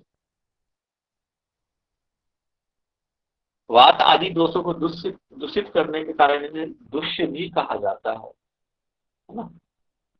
मल को दुष्य भी कहते हैं, क्योंकि क्या होता है, ये मल दूषित करता है किसको? वात, प्रकोपित करता है। अब समझ रहे हैं मल और पंच महाभूत के बीच का संबंध। सिंपल है, पुरीस होता है, स्टूल हार्ड होता है, इसलिए पृथ्वी तत्व, मूत्र, और ये सबसे नीचे से निकलता है, पृथ्वी तत्व नीचे ही होता है। और पुरीस मूत्र इसमें जलन सी होती है, तो तेज है ना, अग्नि तत्व और जल से मिलकर मूत्र का निर्माण। स्वेद मतलब पसीना, पसीना किस वजह से? तेज है ना, पित्त की वजह से कहते हैं ना, पसीना बहुत आता है, तेज रहता है उसमें, तो तेज की वजह से। और टोटल अग्नि के प्रकार हैं 13, ऑलरेडी बता चुका हूँ आपको ये चीजें। 5 भूताग्नि, 7 धात्वाग्नि और 1 जठराग्नि। समझ में आ रहा ना आपको? फास्ट जा रहा हूँ? देखो, नहीं समझ में आया ना तो बता देना, मतलब नहीं है ना आगे जाके जब समझ में नहीं आया तो देख लो। चलिए ठीक है, अब जठराग्नि के बारे में जानते हैं। इसे कायाग्नि भी कहते हैं। काया मतलब शरीर, शरीर का जो अग्नि होता है ना, उसको जठराग्नि भी कहते हैं। इसका स्थान कहाँ है? अमाशय और पक्वाशय। पक्वाशय कहाँ? छोटी आंत और डुडोनम के बीच, नाभि के प्रदेश में रहती है। कहते हैं कि जिस प्रकार सूर्य अपनी उष्मा से क्या करता है, कुआं, तालाब, नदी आदि का जल सोखता है, उसी प्रकार नाभि में जो स्थित ये जो अग्नि है ना, अपनी उष्मा की सहायता से शीघ्र भोजन को पाचन करता है। तो डाइजेशन का जो काम होता है, ये पित्त की वजह से होता है। जठराग्नि की अवस्था, जठराग्नि क्या, ये क्वेश्चन इंपोर्टेंट है। जठराग्नि कितनी अवस्था है? बताइए कोई व्यक्ति, कितनी अवस्था है? मैं पानी पी लूंगा, बताओ बताओ।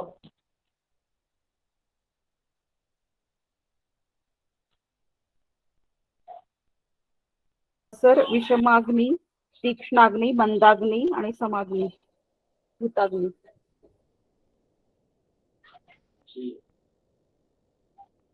आप लोग ये लेक्चर ऑन करके कहीं और है क्या? सुन रहे हैं सभी लोग? सुन रहे हैं सबका वीडियो ऑन करा दो। सुन रहे हैं ना? सर। कुछ ही लोग सुन रहे हैं, बाकी लोग तो सुन ही नहीं रहे, बाकी लोग रोटी बना रहे हैं।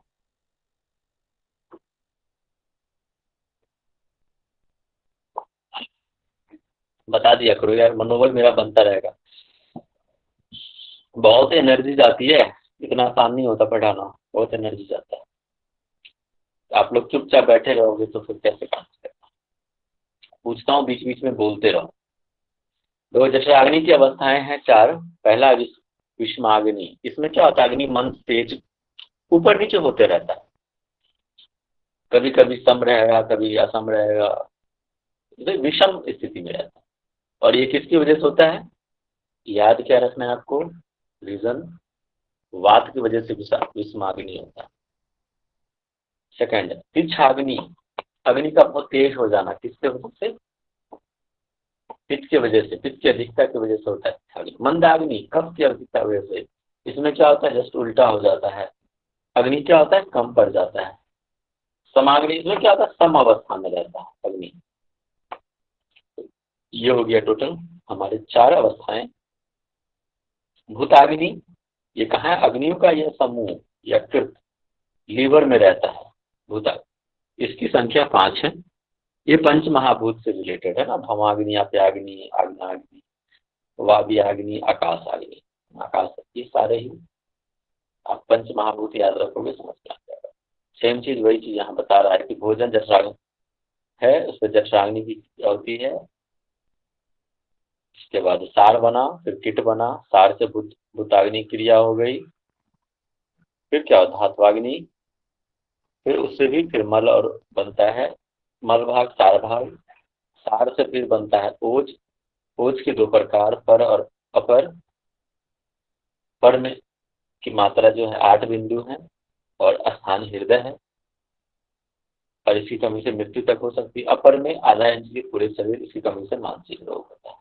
धात्वाग्नि, जठराग्नि और भूताग्नि की सहायता से पंच महाभूतों में परिवर्तित हुआ अनरस जन धत्वाश्यो रस, रस रक्त आदि स्रोतों में पहुंचता वही विद्यमान अग्नि है। इसका पुनः पालन करते। देखो सीधी सी बात है, धात्वाग्नि है, जो भी हमारे जो धात अग्नि है, सॉरी ये धातु है, सप्त धातु है, ठीक है, उस पे अग्नि की क्रिया होकर दूसरे धातुओं का निर्माण करता है, उसमें बदलता है। जैसे पहले भी मैंने कहा था कि रस पे रसाग्नि की क्रिया होके रक्त का निर्माण होता है, रक्त पे रक्ताग्नि क्रिया होके रस रक्त मांस का निर्माण होता है, मांस पे मांसाग्नि क्रिया होके मेद का निर्माण, इस तरह से होता है।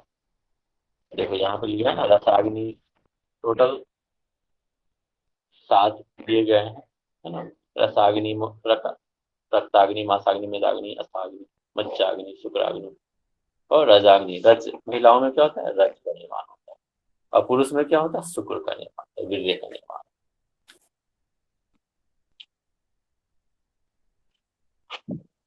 धातु के मूल रूप में 3 भाग में बटा गया है धातु को, स्थूल रूप, सूक्ष्म रूप और मल। स्थूल भाग जो होता है धातु का पोषण करता है, सूक्ष्म भाग जो है, देखो जो धातु है ना, वो तो खुद का पोषण तो करेगा ही, आगे वाले आने वाले धातु के, जैसे रस है, रस जो है अपने शरीर खुद का पोषण करेगा, और फिर रस क्या करेगा? रस रक्त, रक्त का भी पोषण, अगले धातु का निर्माण करेगा। फिर वैसे ही रक्त क्या करेगा? खुद का पोषण करेगा और फिर अगले धातु का निर्माण करेगा, ठीक है। स्थूल भाग जो होता है धातु का पोषण करता है, और उसका जो सूक्ष्म भाग है, देखो चीजें समझो, जैसे कि रस है, तो रस का जो स्थूल भाग है वो धातु का पोषण करेगा, है ना, धातु का पोषण, और उसमें भी सूक्ष्म चीजें हैं, है ना, सूक्ष्म भाग, रस के अंदर जो सूक्ष्म भाग है जिसको हम देख नहीं सकते हैं, वो क्या करेगा? अगले धातु का निर्माण करेगा। तो सूक्ष्म भाग क्या करता है? रस का सूक्ष्म भाग रक्त का निर्माण करता है, रक्त का सूक्ष्म भाग रस रक्त मांस का निर्माण करता है, ओके। वैसे ही मल का भाग मल पदार्थ का पोषण करता है। यह स्थान है धातु और उपधातु पोषण, निर्माण और मल। रस है, इसका उपधातु क्या होता है? स्तन्य और आर्तव। जैसे मैंने आपको एग्जांपल दिया था ना, प्लैनेट और ग्रह और उपग्रह का, लैंड और सब प्लैनेट का, है ना, कैसे होता है? जैसे कि सूर्य है तो उसका उपग्रह क्या है? चंद्रमा। ऐसे यहाँ पे रस है, तो रस का उपधातु क्या है? रस धातु का उपधातु क्या है? स्तन्य, आर्तव। फिर रक्त का क्या है? कंडरा, शिरा। मांस का क्या है? त्वचा, वसा, मेद का स्नायु। और सबका स्थान यहाँ पे है। बाकी 3 के लिए अस्थि, मज्जा, शुक्र के इसके जो है उपधातु नहीं है। अब आता है आमरस। आमरस क्या होता है? जठराग्नि या धात्वाग्नि में किसी की भी अंग मंद हो जाने से, अमाशय और ग्रहणी में स्थित अन्न रस पूरी तरह से नहीं पचता। अब देखो अब खाना भाई किसकी वजह से पचता है? जठराग्नि की वजह से या धात्वाग्नि की वजह से। क्या होता है? हमारे जो डाइजेशन प्रॉपर होता है, लेकिन वही अगर मंद पड़ जाए तो क्या होगा? खाना अच्छे से नहीं पचेगा, अपक्व रस जो होता है वो बनेगा। इसी को कहते हैं आमरस, अपक्व बन जाना, पचा नहीं अच्छे से। और आयुर्वेद के अनुसार जरा और वृद्धावस्था का कारण क्या होता है? तो साधारणतः जो बाल्य अवस्था में अग्नि तीव्र होती है। अब देखो, अब बच्चा कुछ भी खा लेता है, जल्दी डाइजेस्ट हो जाता है। लेकिन अगर बड़े बूढ़े लोग अगर खाना कुछ भी खा लें तो जल्दी डाइजेस्ट नहीं होता, कुछ ना कुछ प्रॉब्लम्स आने लग जाती है। तो लोग जैसे जैसे बड़े होने लग जाते हैं, अपने डाइट पे कंट्रोल करना शुरू कर देते हैं कि नहीं, अब संयमित रूप से खाना है। बच्चे कितना भी खा लेते थे, हम लोग बच्चे 10th के आसपास बच्चे जब थे तो उस टाइम बहुत खाना खाते, कुछ भी डाइजेस्ट हो जाता है उस टाइम पे। लेकिन जैसे जैसे एज बढ़ता है तो डाइजेशन की कैपेसिटी धीरे धीरे डाउन होने लग जाती है। मतलब क्या, अग्नि कम पड़ने लग जाती है। और जैसे ही अग्नि कम पड़ेगी तो सीधी सी बात है भैया, वृद्धावस्था आएगी। इसीलिए तो कहते हैं भाई, जिसकी अग्नि तेज है वो दीर्घायु होता है, जिसकी अग्नि मंद है वो अल्पायु होता है। अल्पायु का मतलब है वृद्धावस्था, जरावस्था। ठीक है। अब त्रिदंडवत, त्रिदंडवत वही सेम कॉन्सेप्ट है। हमने तीन उस ऊपर स्तंभ देखा था, वैसे यहाँ पे तीन दंडवत है, शरीर मन और आत्मा। ठीक है, इसको जो है कहा गया है त्रिदंडवत ना। तीन डंडा है ये, शरीर मन और क्या, आत्मा। एक भी लड़खड़ाया बाकी लड़खड़ा जाए। और इसके तीनों के संयोग से ही त्रिदंडवत कहा गया है। और तीनों ही एक दूसरे के भरोसे के साथ खड़े। एक ही भरोसा टूटा, सारे पत्ते गिर जाए। अब आता है पंच पंचक। बताओ पंच पंचक में टोटल कितने तत्व हैं? बताइए, पंच पंचक में टोटल कितने तत्व हैं? 25 सर। 25। ठीक है, देखो इसके जो, अब कैसे तो देखो, 5 इंद्रियां, इंद्रिय द्रव्य जो पंच महाभूत हैं वो इंद्रिय स्थान, इसको इंद्रिय गोलक भी कहते हैं, इंद्रिय अधिष्ठान भी कहते हैं। तो दोनों कान, त्वचा, दोनों आंख, जीभ, नथुने, ये सारे मिलकर इसकी इंद्रियों का स्थान कहे जाते हैं। यहाँ पे सेंसरी ऑर्गन्स है। उसके बाद इंद्रिय विषय, क्या विषय होता है? आकाश का, देखो यहां से आप समझ जाओगे विषय। आकाश का शब्द, वायु का स्पर्श, तेजस का रूप, रस और भू का गंध। और इसको यहां से याद रखना। ठीक है। इंद्रियां, छोत्र, छोत्र बुद्धि, स्पर्शन, स्पर्श बुद्धि, चक्षु, चक्षु बुद्धि, रसना, रसन बुद्धि, घाव, घाग, घ्राव, सुनना। नासिका होता है घ्राव, मतलब उसको क्या कहते हैं? घ्राण। हो गया, ये 5 हो गए, ये 5 हो गए, ये 5 हो गया, कितना? 15। और ये 5 20 और ये 5 25। इसलिए इसको कितने कहते हैं? 25 तत्व कहते हैं। बस 10 मिनट और दे दीजिए, मैं समझ सकता हूँ आपको। पंचकोश, टोटल पंचकोश कितने हैं बताइए? कौन कौन से पंचकोश है? अन्मय, प्राणमय, मनोमय, विज्ञानमय, आनंदमय। ठीक, तो ये पंच है। जो स्थूल रूप में होता है वो कौन सा होता है बताओ? अन्नमय कोश। अन्नमय। और बाकी क्या है? सूक्ष्म अवस्था में अन्नमय कोश कंप्लीटली समझ सकते हैं। इसकी रचना क्या हुई? अन्न से हुई है। कई प्रकार के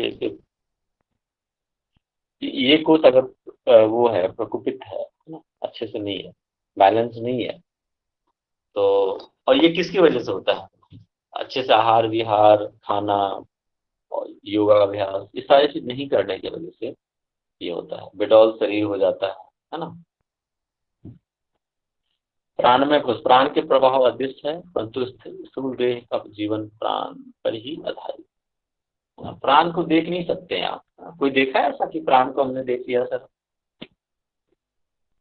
महसूस किया जा सकता है बस। ठीक है। और स्थूल देह का जीवन का जो है, मतलब जो जीवन का जो बेस क्या है, वो प्राणों पे ही आधारित है। और ये 5 प्रकार के बताए गए हैं, ऑलरेडी इसका डिस्कस हम कर चुके हैं। प्राण, अपान, समान, उदान, व्यान, ये 5 प्रकार के प्राण हैं। स्थान बता चुका हूं मैं आपको।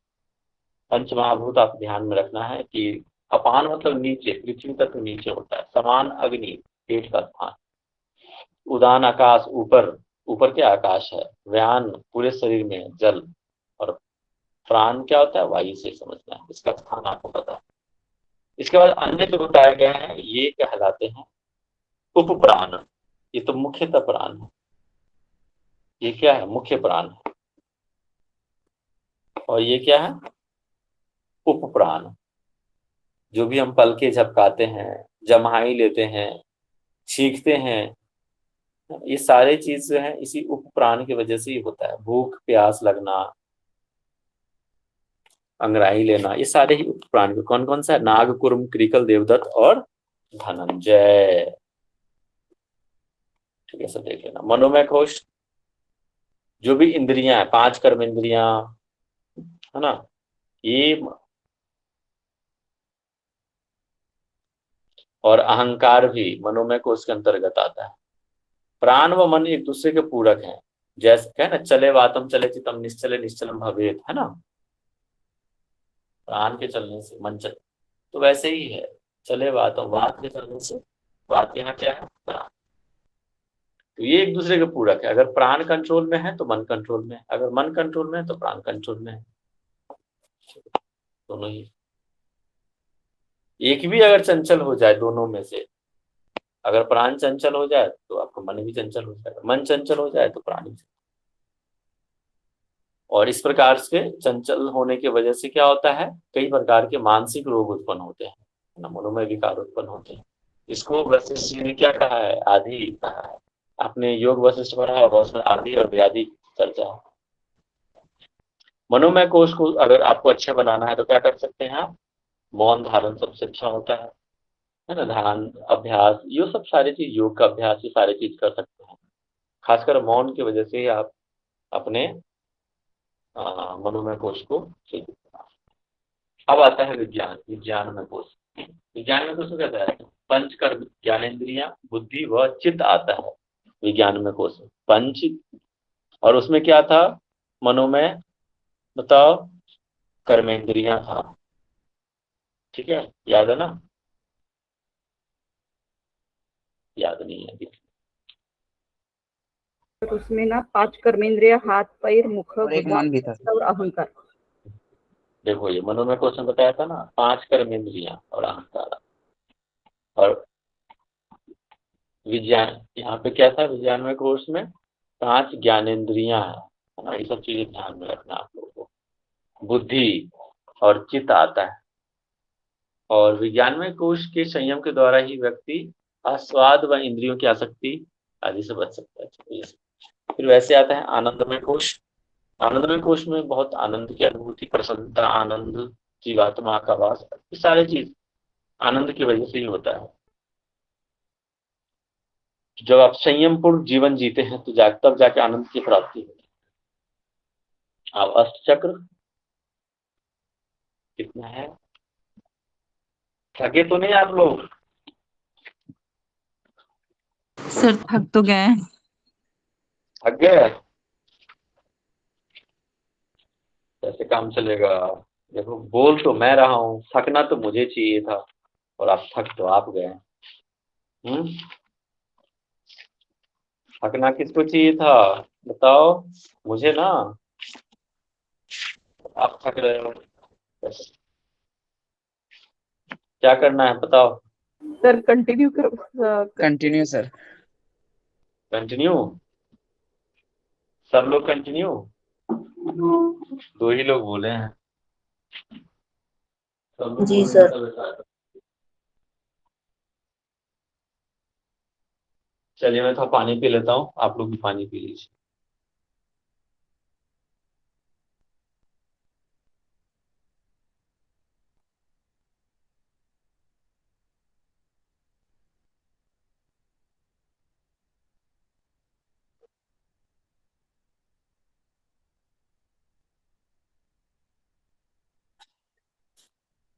स्क्रीन शो हो रहा है, जी जी यस सर। सर। जी। मुझे पता है इतना जोश क्यों है, कल टेस्ट है ना आप लोगों का, आयुर्वेद भी कल है शायद। कल फर्स्ट पेपर से है सर। अच्छा कल फर्स्ट पेपर है, ओके ओके, अच्छा मुझे आइडिया नहीं था। आयुर्वेद का हो गया है क्या टेस्ट? नहीं no sir, sir, sir Friday वाले में आएगा आई थिंक ये यूनिट। ओके, फ्राइडे वाले में आएगा। कल कितने बजे से टेस्ट है? 7 to 8। 7 to 8। अच्छा, 7 to 8 है। तो एक काम कर सकते हैं हम लोग, अभी मैं आपको 10 मिनट और पढ़ा देता हूँ, और अपन जो है कल 8:30 बजे कर सकते हैं, बाकी जो छूट जाएगा, क्योंकि टॉपिक ये बहुत बड़ा है ऐसा नहीं। 10 मिनट आपको पढ़ा के, और कल जो छूट जाएगा ना, क्योंकि आपको स्वास्थ्य वृत्ति भी है, रस है, बहुत इंपॉर्टेंट टॉपिक है, तो कल 8:30 बजे से पढ़ा दूंगा, तो फिर कल जो है खत्म हो जाएगा हमारा 2 दिन। ओके ठीक है, सर। फिर चलेगा। फिर आप लोग को फिर अच्छा ये बताओ, आप लोग को हट प्रदीपिका के भी चाहिए क्या रिवीजन, और ये किरण संहिता के? सर करा देंगे तो अच्छा रहेगा। चलो कोशिश करते हैं, पहले इसको खत्म करते हैं जो अभी सामने है। चलिए, अष्ट चक्र, देखो नाम से स्पष्ट है, जैसे सप्त चक्र होता है, आयुर्वेद में यहाँ पे ना 8 चक्र बताया गया है। और मतलब देखो, ये जो इसको शक्ति का केंद्र भी कहते हैं अष्ट चक्र, जहां इसको नॉट भी कहते हैं, वहां पे शक्ति का केंद्र होता है। ठीक है, और इस श्लोक में क्या बताया है, ये इंपॉर्टेंट है एक्चुअली श्लोक, तो मैंने देखा हुआ है, इसको आपको ध्यान में रखना है। ठीक है, अथर्ववेद में बताया गया है, 10वां अध्याय का 2रा चैप्टर का ये 31 श्लोक है कि देवों के शरीर रूपी यह अयोध्या नगरी कहा है इसको ना, यह अयोध्या नगरी ऐसी है, इस शरीर को कहा है कि देवों की शरीर रूपी यह अयोध्या नगर, अयोध्या मतलब शरीर जिसमें अष्ट चक्र। ठीक है, ये क्वेश्चन हो सकता है, पूछ सकता है कि अयोध्या नगरी का तात्पर्य यहाँ पे क्या है ना? अयोध्या नगर मतलब आपका जो शरीर है वो, उसमें क्या है, अष्ट चक्र है, 8 चक्र है, शक्ति का केंद्र, और 9 द्वार है। ठीक है, 9 द्वार पता है कौन कौन से होते हैं? एनीवन? जी सर। सर लिंग हो जाएगा सर, गुदा प्रदेश हो जाएगा सर, एक नाभि हो जाएगा, और मुख हो जाएगा सर, 2 नाक छिद्र होगा, 2 कान आएगा, एक सहस्त्रार चक्र के पास होगा सर। ज्यादा हो गया तब तो। नाभि नहीं सर आती। यही कंफ्यूज, नाक और सर एक 2 कान, एक मुंह काउंटिंग होगा शायद, लग रहा है।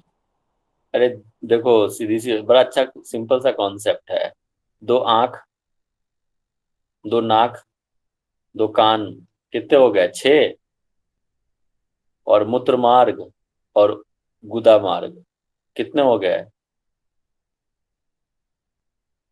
8। 8 सर।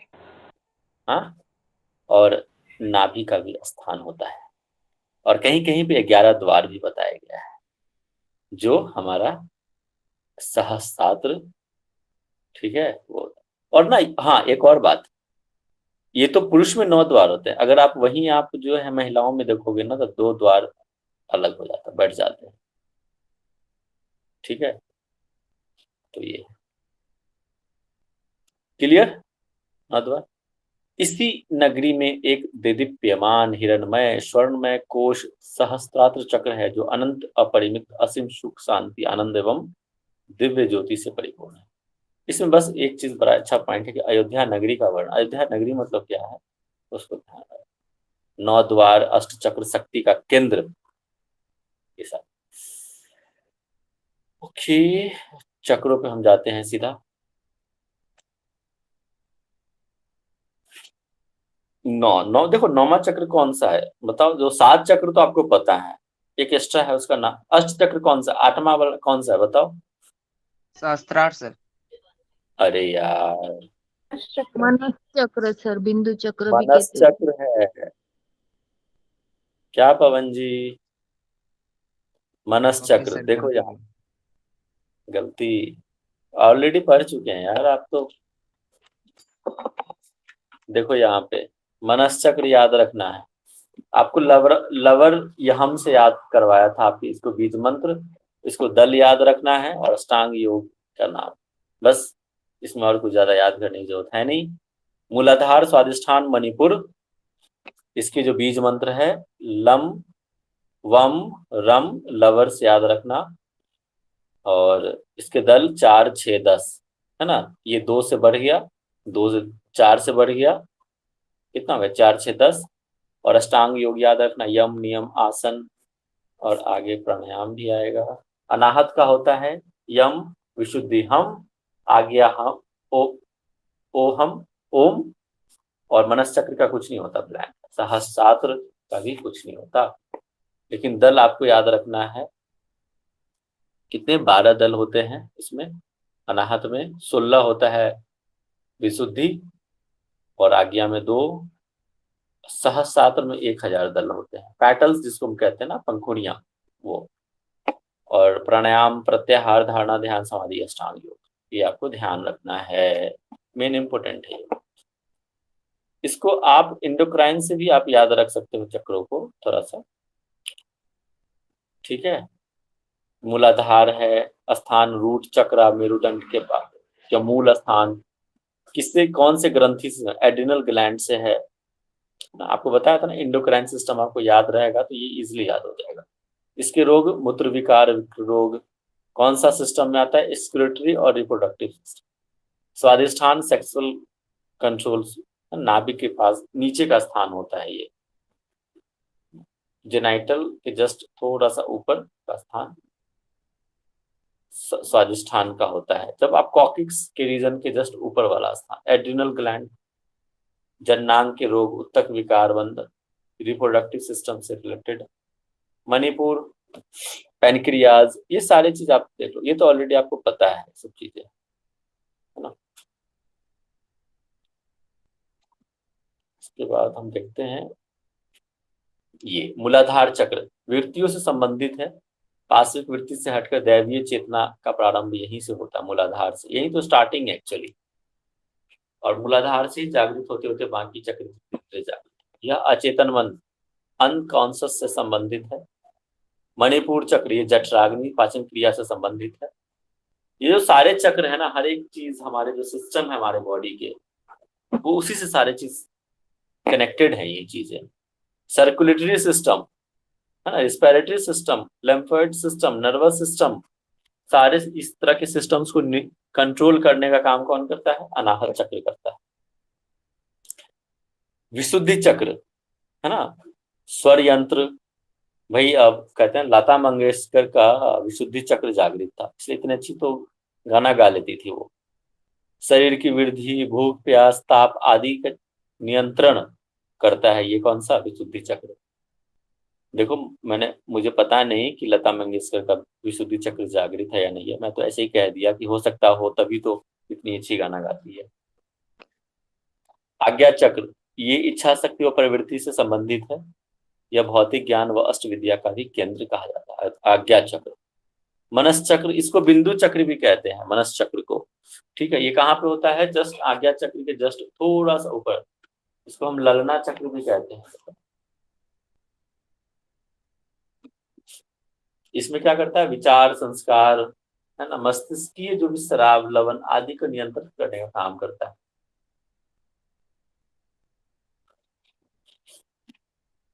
सहस्त्रार चक्र, सहस्त्रार चक्र में क्या होता है, ये मस्तिष्क से संबंधित है। पराविद्या ये अध्यात्म का केंद्र कहा जाता है, कहते हैं ना, जिसका सहस्त्रार चक्र जागृत है, बहुत ही देवीय शक्ति से परिपूर्ण होता है वो। अष्ट चक्र एवं अष्टांग योग का हमारे जीवन पर प्रभाव क्या है, ये सब, हाँ ये सब भी आप पढ़ सकते हो, देख लेना।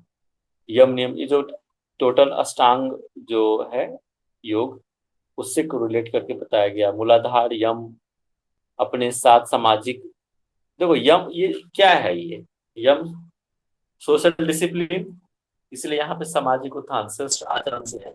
स्वादिष्ठान नियम, नियम क्या होता है, पर्सनल संसारिक संयम। हाँ जी, संसारिक नियम। और नियम क्या हो गया, अपने पर्सनल चीज से है ना, स्वयं पर पर्सनल संयम। डिसिप्लिन। स्वयं की। इसलिए यहाँ पे कहता है आंतरिक शुद्धि, जीवन शक्ति की वृद्धि और आंतरिक शुद्धि। मणिपुर आसन है यहाँ पे शारीरिक स्वास्थ्य, है ना, तो शरीर को स्वस्थ रखना है तो आसन करने पड़ेंगे। प्राणायाम जीवनी शक्ति की वृद्धि होती है, प्राणों की वृद्धि होती है। अनाहत चक्र, शुद्धि प्रत्याहार, काम आदि विकारों का शमन होता है ना, प्रत्याहार से अपने इंद्रियों पे कंट्रोल करते हैं, काम वासनाओं को दूर करते हैं। शुद्धि चक्र प्रत्याहार से। आज्ञा चक्र, धारणा, मन को शांत करता है। समाधि की अनुभूति यहाँ पे ना मेडिटेशन से है। और मनस चक्र, ध्यान, संप्रज्ञात समाधि, मन को पूर्णतः शांत करता है। दो प्रकार की समाधि है ना, असंप्रज्ञात और संप्रज्ञात समाधि, पढ़े होंगे पतंजलि। सहस्त्रार्थ समाधि है, यहाँ देखो होता है ना असंप्रज्ञात समाधि।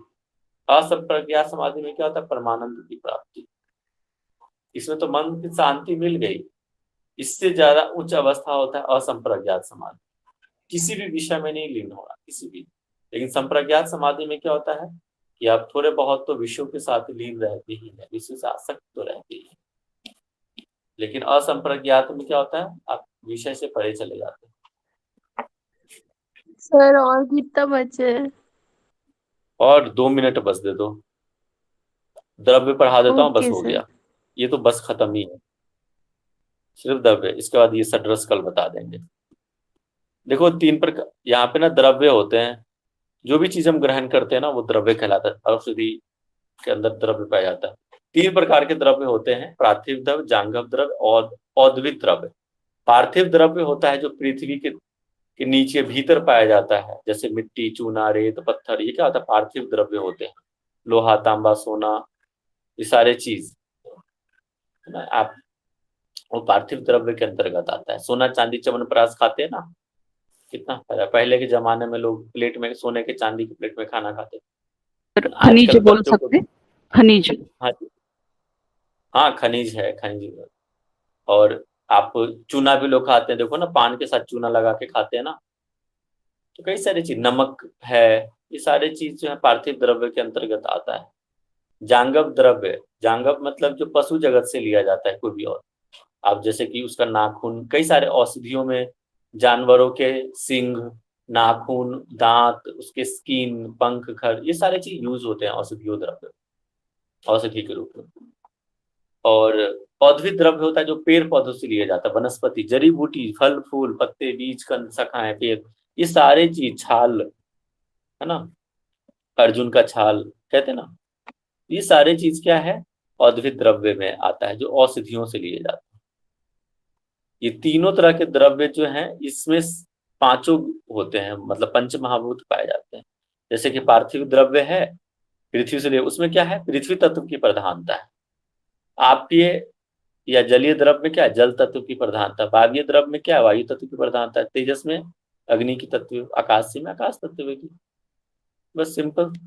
षड्रस ये कल देखेंगे और कोशिश करेंगे कि कल हो जाएगा हमारा। रस है, रस बहुत बड़ा टॉपिक है नहीं, छोटा सा है। और कहाँ गया, रस है। इसके बाद स्वास्थ्य वृत्ति, और कौन सा है, विधायी अविधायी, वीर्य विपाक है, थोड़ा सा तो है। कल आप लोग ना खाना वाना थोड़ा सा पहले ले लेना, आधा घंटे का ब्रेक रहेगा। आप लोग 8 बजे तक लेक्चर, आप लोग का टेस्ट है। 8 से 8:30 के बीच में अपने सारे काम निपटा लीजिएगा। तो फिर जो है बैठेंगे और कोशिश करेंगे कि कल जो है इसको हम आयुर्वेद समाप्त कर दें। ठीक है जी sir. Thank you sir. Yes sir, thank you sir. चलिए, आप लोग आज मैंने बहुत थका दिया, तो समझ में आ रहा है। चलो, thank you, good night, Hariom. आप लोग एक बार शांति पाठ करा दीजिए, राखी जी शांति पाठ करा दो, फिर जाना। Okay sir. सभी सिर गर्दन सीधा करके बैठिए, हाथों की ध्यान मुद्रा, आंखें कोमलता से बंद, प्रार्थना करेंगे।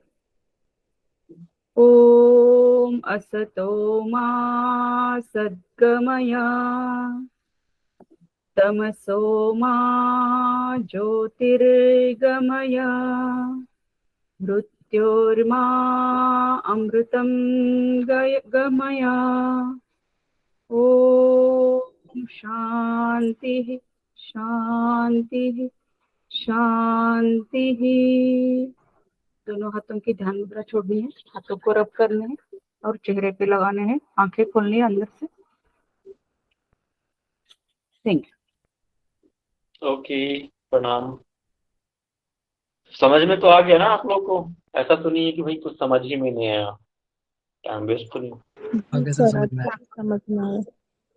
सर पहले अच्छे से पढ़े थे आप लोग, आपने, इसलिए जल्दी से समझ में आ रहा है अभी। चलो ठीक है, okay, thank you. Hariom sir. Hariom sir.